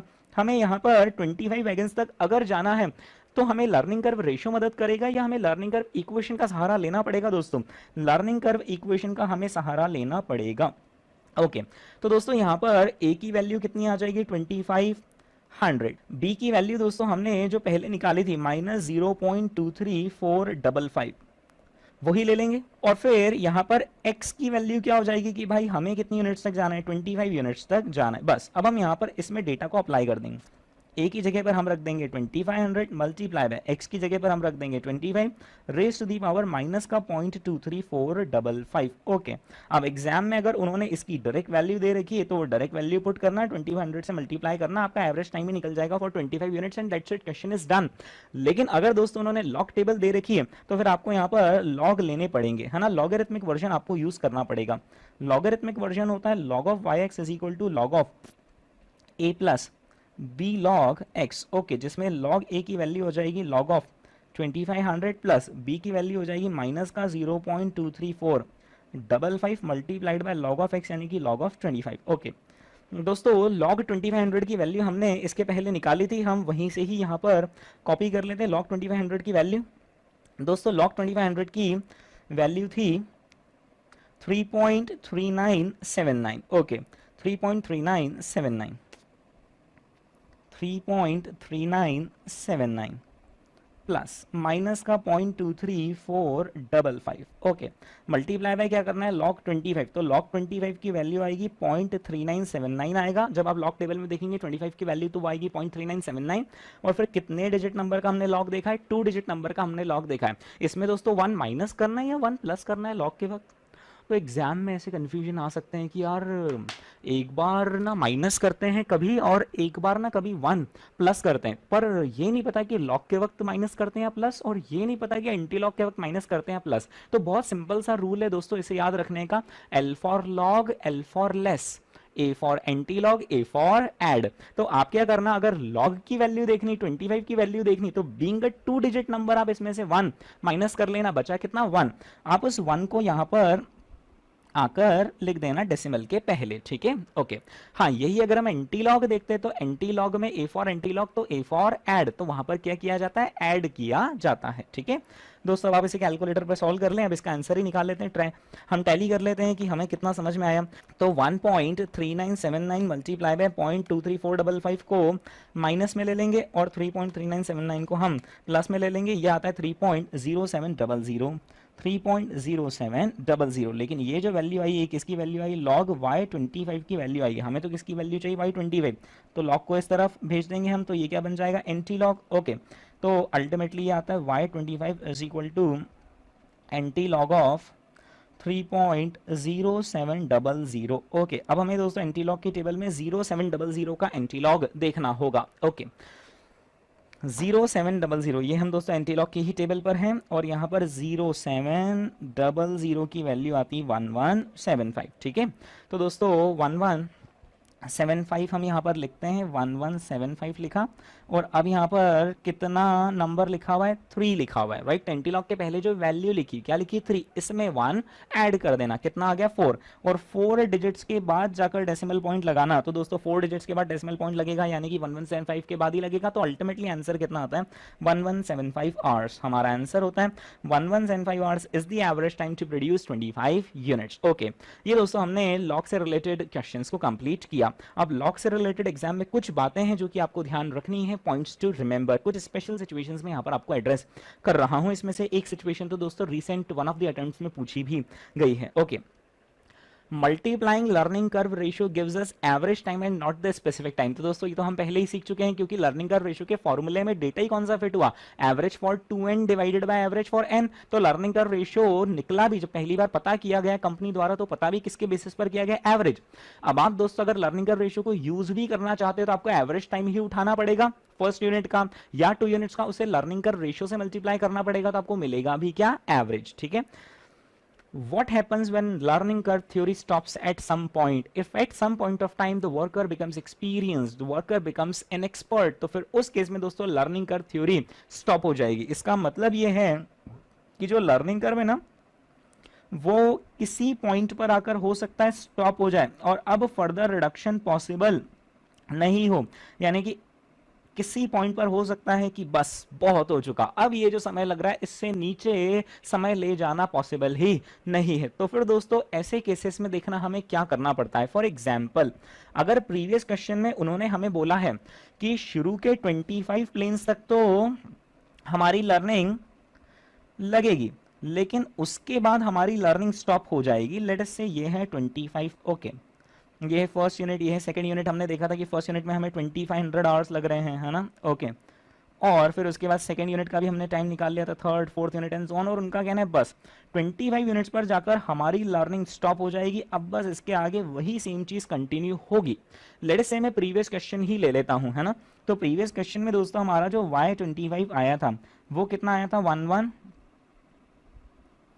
1175 आवर्स आया था प्रीवियस क्वेश्चन में। हम तो क्या अब आप मुझे बता सकते हैं कि 40 यूनिट्स प्रोड्यूस करने में आखिर फिर कितना टाइम लगेगा। लेट अस से हमें 40 यूनिट बनाने का ऑर्डर मिला, तो फिर दोस्तों 40 यूनिट्स बनाने में आखिर हमें कितना समय लगेगा।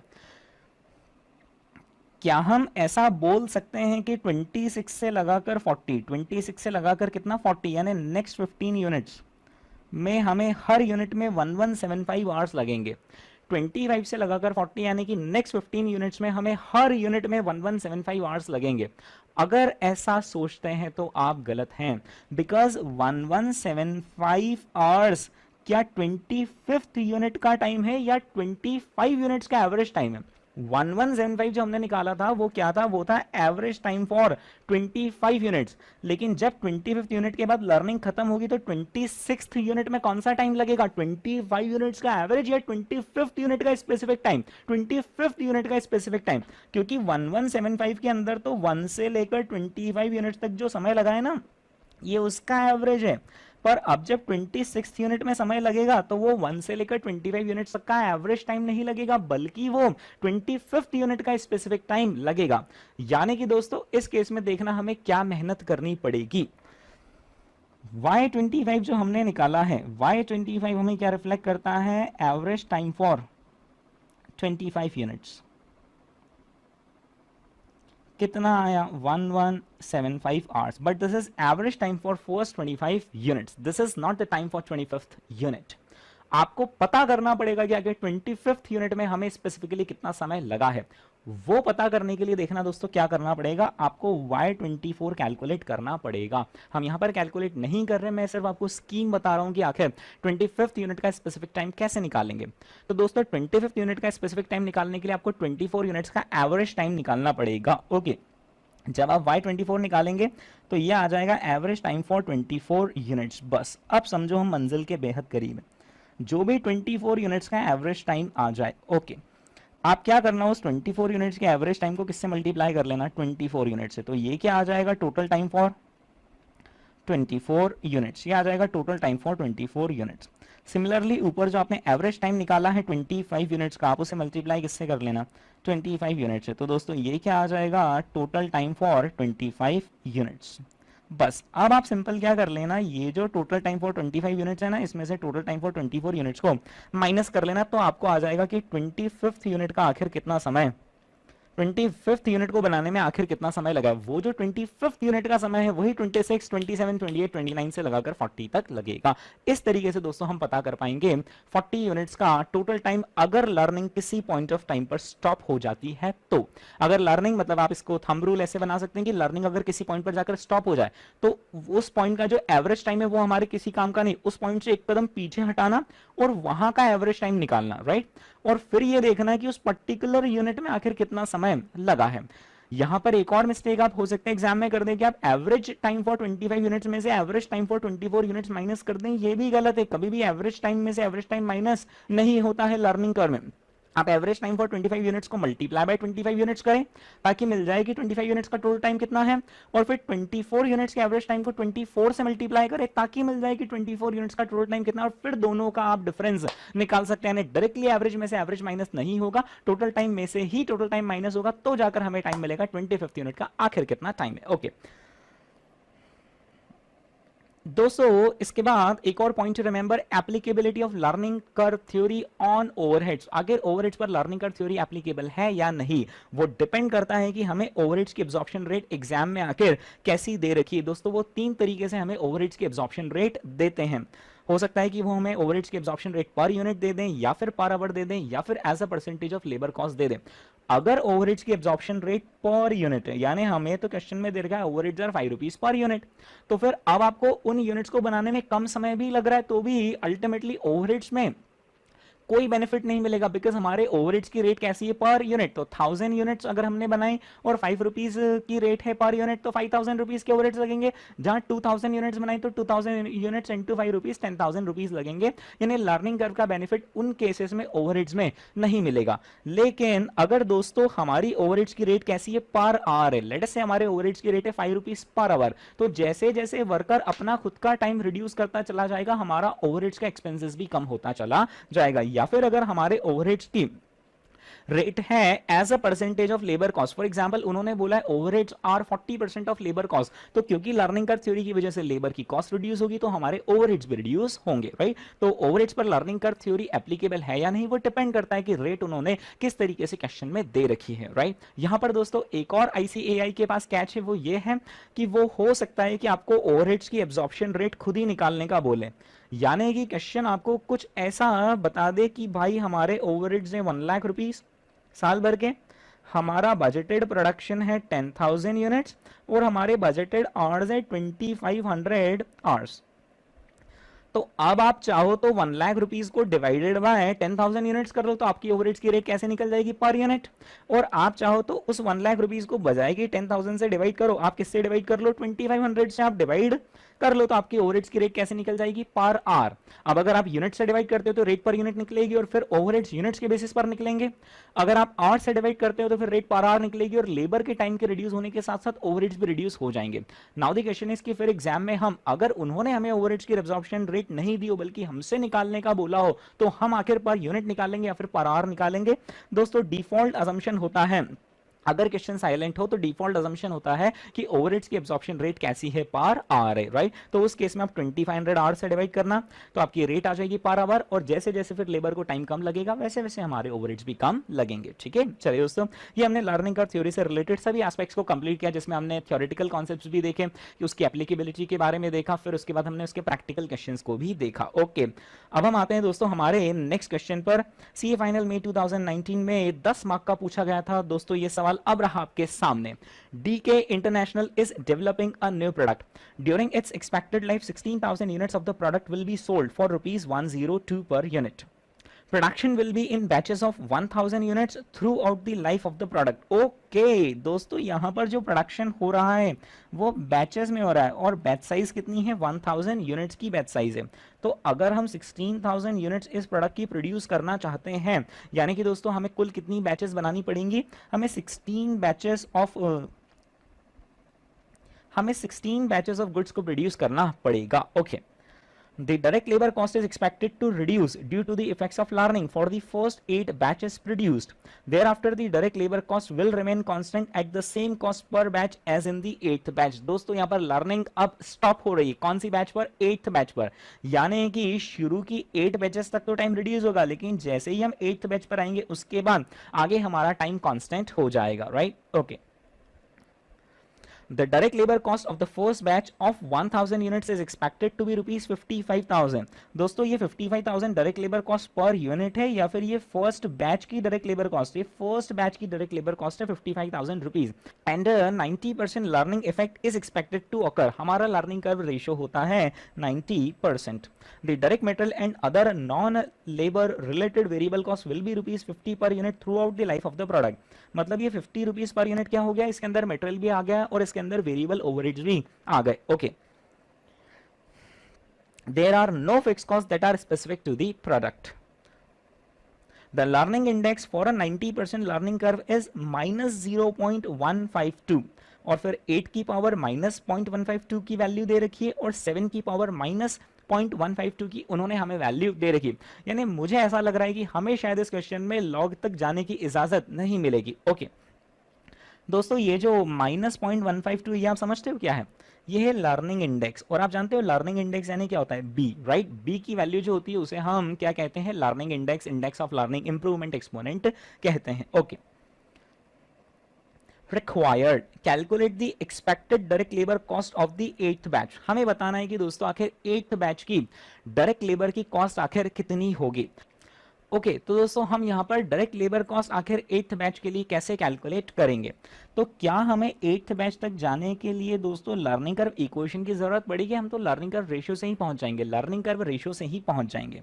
लर्निंग कर्व रेशियो से देखना दोस्तों हम कैसे पहुंचेंगे, हमें फर्स्ट बैच में कितने रुपीज लग रहे हैं, 55,000 रुपीज हमें डायरेक्ट लेबर की कॉस्ट लग रही है फर्स्ट बैच में, रुपीज 55,000। ओके जब हम इस रुपीज 55,000 को हमारे लर्निंग कर्व रेशियो से मल्टीप्लाई करेंगे, हमारा लर्निंग कर्व रेशियो है 90%। ओके तो दोस्तों आप कैलकुलेटर पर करते जाएं, अगर हम 55,000 को मल्टीप्लाई बाय 0.9 करेंगे तो कितना आता है 49,500। क्या है 49,500? क्या सीधे 8th बैच का मिल गया या अभी तो ये 2 बैचेस का एवरेज है? 2 बैचेस का एवरेज होता है 49,500। आप उस 49,500 को फिर से 0.9 से मल्टीप्लाई कर दीजिए, ये आता है दोस्तों 44,550।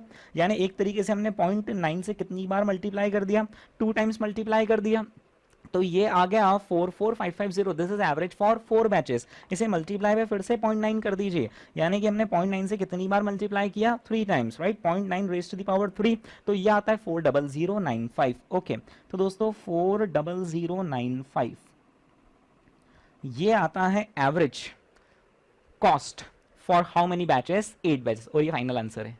नहीं, राइट।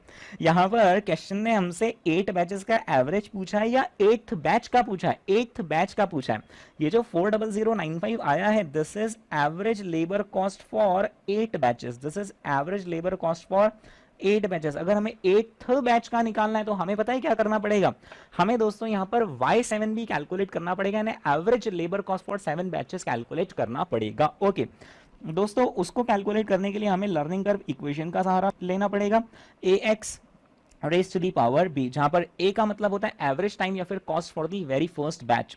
तो दोस्तों वेरी फर्स्ट बैच के लिए हमें कॉस्ट दे रखी है कितनी, 55,000 मल्टीप्लाई बाय x। x यानी हमें कितनी यूनिट्स तक जाना है भाई? हमें कितनी यूनिट्स तक जाना है? 7 units. Raise to the power b, b यानी कि कितना, माइनस का 0.152।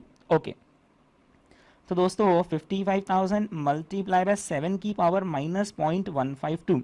7 की पावर माइनस 0.152 की वैल्यू है 0.744। ओके, तो दोस्तों 55,000 को जरा आप मल्टीप्लाई करेंगे 0.744 से, तो ये आता है 40920।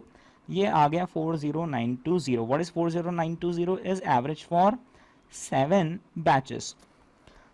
अगर हम चाहते हैं तो हमने ये जो 8 बैचेस का आंसर ऐसे ही निकाल लिया ना 0.9 की पावर 3 से, हम चाहते तो यहाँ पर हम 8 की पावर माइनस 0.152 की वैल्यू को भी यूज कर सकते थे, जैसे हमने y7 के लिए किया वैसे हम y8 के लिए भी कर सकते थे। दोनों में से कैसा भी आप एग्जाम में कर सकते थे।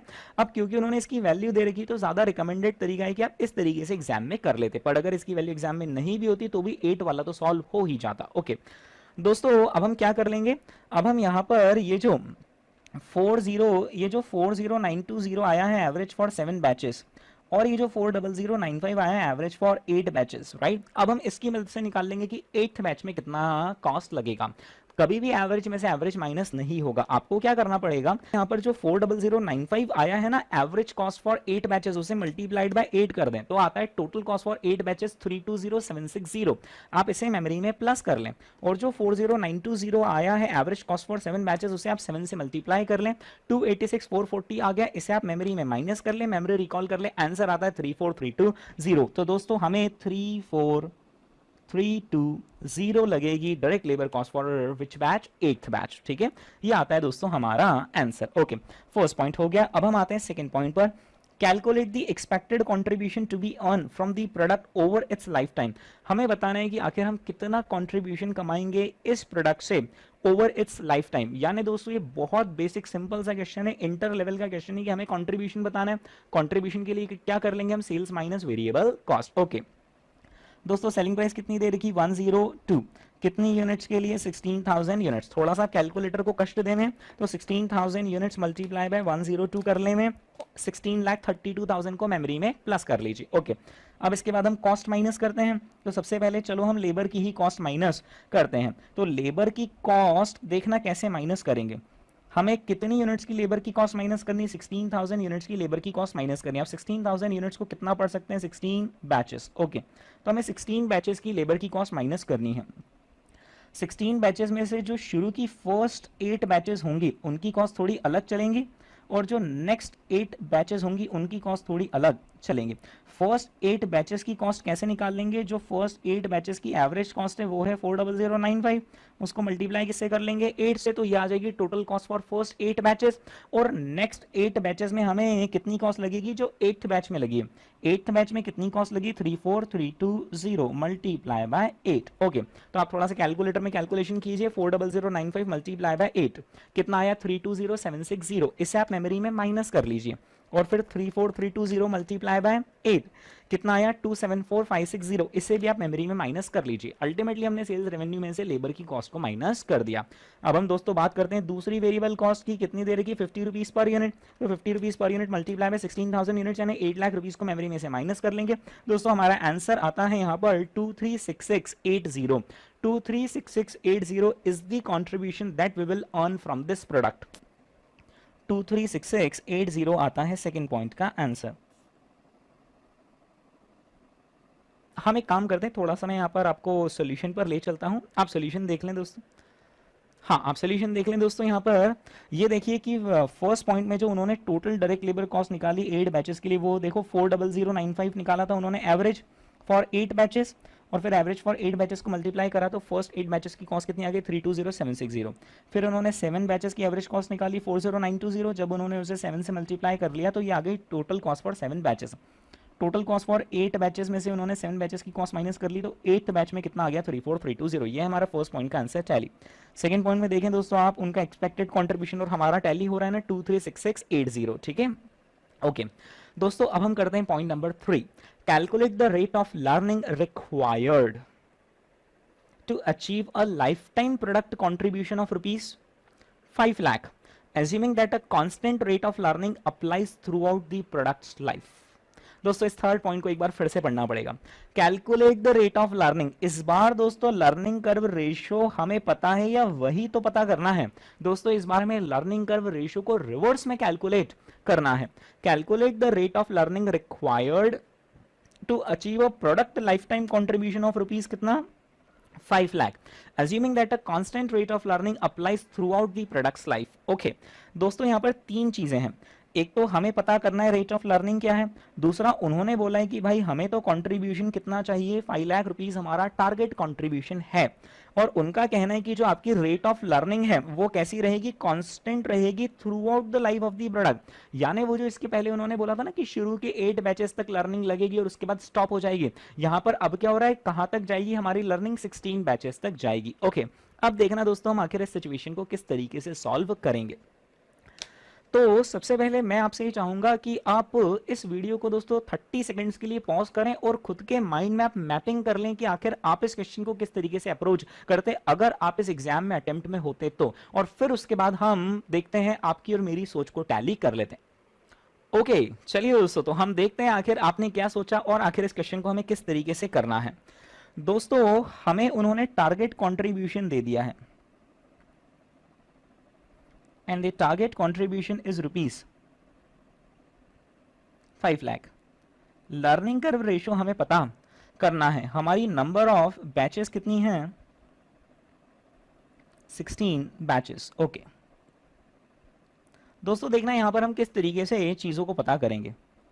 सेल्स लेस वेरिएबल कॉस्ट, और वेरिएबल कॉस्ट में दो तरह की कॉस्ट, एक तो लेबर और दूसरा मटेरियल एंड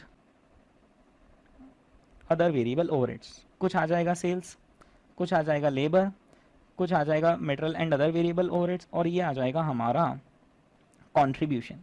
दोस्तों कंट्रीब्यूशन तो क्वेश्चन ने दे ही रखा है कि हमें कितना चाहिए 5 लाख।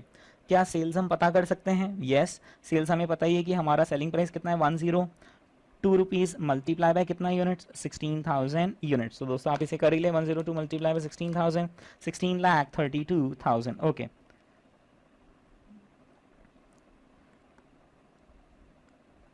$16,32,000 हमने लिख दिया सेल्स। क्या material and other variable overheads हम पता कर सकते हैं? Yes, 50 rupees per unit multiply by 16,000 units, यानी कि कितना हो जाएगा 8 लाख रुपीज, राइट। तो दोस्तों यहाँ पर हमने 50 इंटू 16,000 कर लिया, 8 लाख आ गया। क्या अब हम इजीली निकाल सकते हैं कि बैलेंसिंग फिगर में आखिर हमारी लेबर की टारगेट कॉस्ट कितनी आनी चाहिए? यस। तो दोस्तों हम क्या करेंगे, यहाँ पर 16,32,000 में से 8 लाख माइनस कर देंगे, कितना आ रहा है 8,32,000, जबकि हमें चाहिए कितना 5 लाख, यानी कि हम कितनी लेबर की कॉस्ट अफोर्ड कर सकते हैं 3,32,000। 3,32,000 हम लेबर की कॉस्ट अफोर्ड कर सकते हैं। ओके दोस्तों, ये जो 3,32,000 है ये क्या है? क्या ये एवरेज कॉस्ट फॉर 16 बैचेस है या फिर ये टोटल कॉस्ट फॉर 16 बैचेस है? This is total cost for 16 batches. अगर हम इस टोटल कॉस्ट फॉर 16 बैचेस को डिवाइड कर दें, किससे डिवाइड कर दें, 16 बैचेस से, तो हमें क्या मिल जाएगा, एवरेज लेबर कॉस्ट यानी average required labour cost for 16 batches. और बस फिर उसकी मदद से मुझे लग रहा है कि हम दोस्तों मंजिल के बेहद करीब पहुंच जाएंगे। ओके, जब हम इस 3,32,000 को डिवाइडेड बाय 16 कर देंगे तो कितना आता है, 20750। ये 20750 क्या आ गया, average labour cost for 16 batches. Okay, अब आप क्या करें, यहां पर फॉर्मूला लिख लें, है ना, how do we calculate average labour cost for 16 batches. आखिर हम 16 बैचेस के लिए एवरेज लेबर कॉस्ट कैसे कैलकुलेट करते हैं, तो हम फर्स्ट बैच की लेबर कॉस्ट लेते हैं। फर्स्ट बैच की दोस्तों लेबर कॉस्ट कितनी है, 55,000 रुपीज, और उसे मल्टीप्लाई किससे करते हैं हम, लर्निंग कर्व रेशियो से। लेकिन लर्निंग कर्व रेशियो से जब हम एक बार मल्टीप्लाई करते हैं तो हमें एवरेज कितनी बैचेस का मिलता है, 2 बैचेस। जब हम लर्निंग कर्व रेशियो से 2 बार मल्टीप्लाई करते हैं तो एवरेज कितने का मिलता है, 4 बैचेस। जब हम लर्निंग कर्व रेशियो की पावर 3 लेते हैं तो एवरेज कितने का मिलता है, 8 बैचेस। लेकिन जब हम लर्निंग कर्व रेशियो की पावर कितनी ले लेंगे, 4, तो हमें एवरेज कितने का मिल जाएगा, 16 बैचेस का, राइट। तो हम यहाँ पर क्या लिख देंगे, learning curve ratio raise to the power 4। अरे लर्निंग कर्व रेशियो की जगह लिख देते हैं ना 90%, नहीं, हमें वही तो निकालना है, राइट। तो दोस्तों अब हम यहाँ पर देखना है वैल्यू कैसे फिट करेंगे। एवरेज लेबर कॉस्ट कितनी हमें चाहिए 16 बैचेस की, 20750। ओके, और 20750 is equal to 55,000 multiply by learning curve ratio raise to the power 4। Okay, अब दोस्तों हमें इसे यहां पर सॉल्व करना है, देखना कैसे करेंगे। मैं इस सेक्शन में अब उसे सॉल्व कर रहा हूं। तो आप क्या करो, वो जो उधर 55,000 लिखा हुआ है ना, उसको आप इस तरफ लेकर डिनोमिनेटर में लेकर आ जाइए, है ना, राइट हैंड साइड से लेफ्ट हैंड साइड में। तो अल्टीमेटली ये बन जाएगा learning curve ratio raise to the power 4। तो 20750 को आप डिवाइड करें 55,000 से, कितना आता है, 0.37727 ऐसा कुछ आ रहा है। आप उस नंबर को कैलकुलेटर में रहने दीजिएगा, is equal to learning curve ratio raise to the power 4। Okay दोस्तों, इस तरफ का पावर 4 अगर इस तरफ आएगा तो वो क्या हो जाएगा, पावर 1/4 या फिर फोर्थ रूट हो जाएगा, राइट।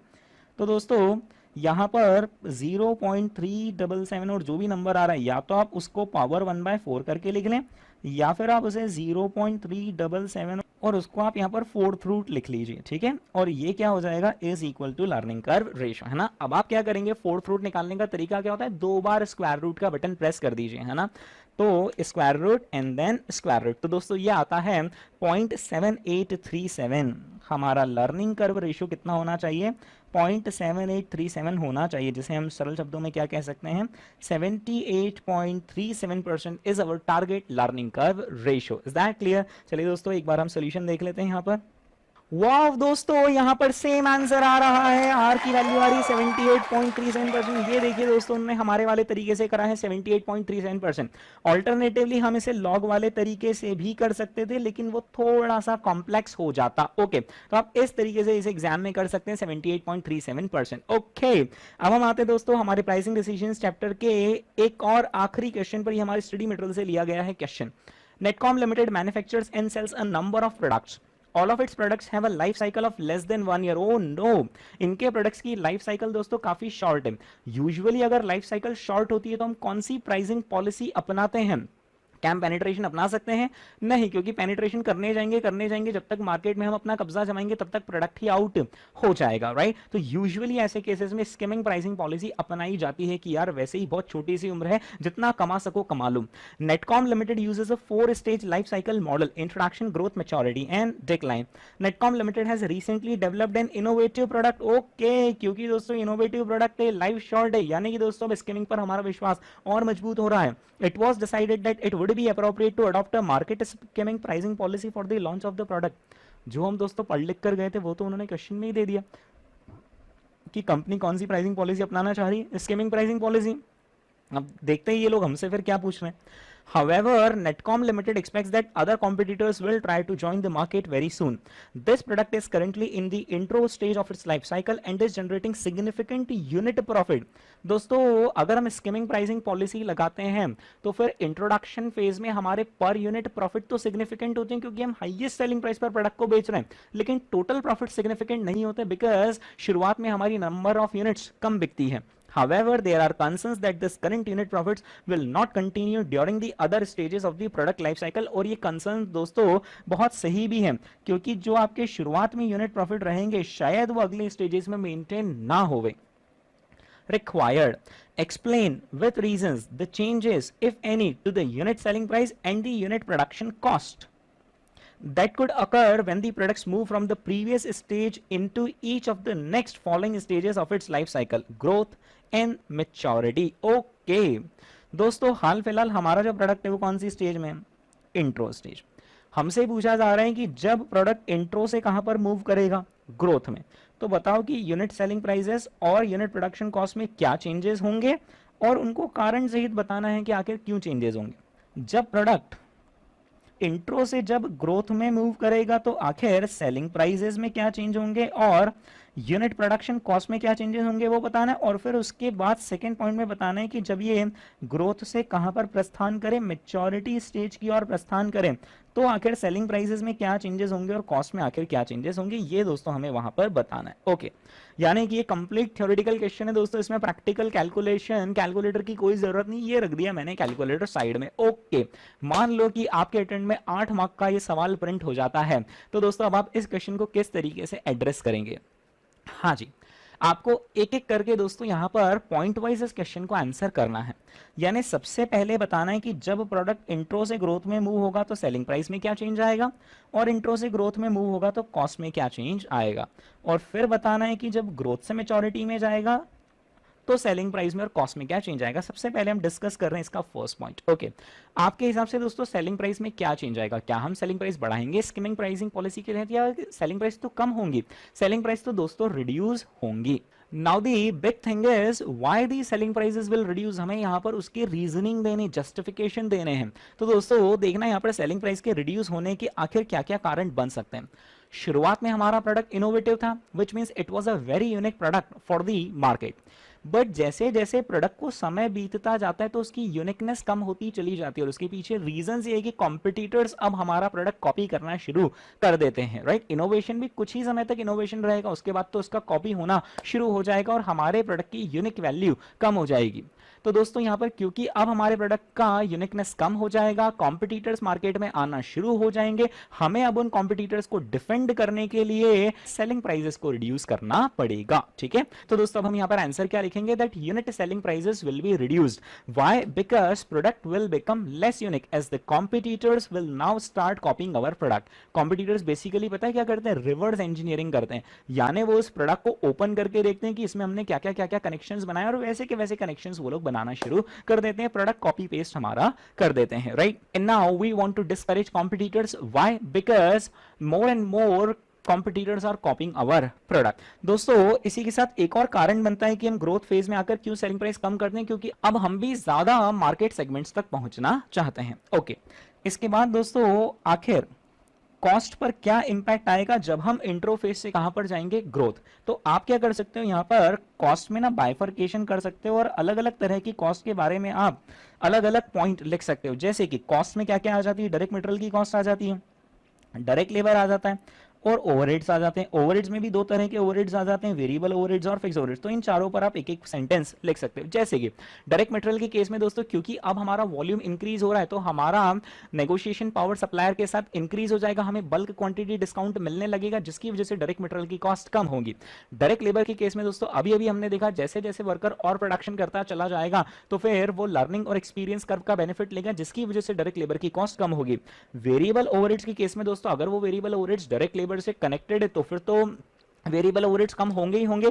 एक और कारण यहां पर बनता है वेरिएबल ओवरहेड्स के कम होने का, वो ये है कि हमारा अब क्योंकि वॉल्यूम बढ़ चुका है तो हमारी बैच साइज भी बढ़ चुकी होगी और जब हम बैच साइजेस बढ़ाएंगे तो हमारे वेरिएबल ओवरहेड्स का इंसिडेंस कम हो जाएगा। राइट, फिर इसके बाद दोस्तों फिक्स ओवरहेड्स के केस में क्योंकि फिक्स कॉस्ट तो सेम ही लगती है चाहे आप कम यूनिट्स प्रोड्यूस करो या ज्यादा, लेकिन क्योंकि अब ग्रोथ स्टेज में ज्यादा यूनिट्स प्रोड्यूस हो रही है तो अब हमारी जो टोटल फिक्स कॉस्ट है वो ज्यादा यूनिट से डिवाइड होगी और फिक्स कॉस्ट पर यूनिट भी कम आएगी। तो ऑल इन ऑल दोस्तों क्या इंपैक्ट आएगा कॉस्ट में कि हमारी कॉस्ट भी कम होती चली जाएगी। ठीक है, इसके बाद दोस्तों अब हम आते हैं ग्रोथ से कौन सी स्टेज पर? मैच्योरिटी पर। ठीक है, अब दोस्तों यहाँ पर जब हम ग्रोथ से मैच्योरिटी स्टेज पर आते हैं तो यूजुअली सेलिंग प्राइसेस या तो कम होंगी या फिर फेयरली कांस्टेंट रहेंगी।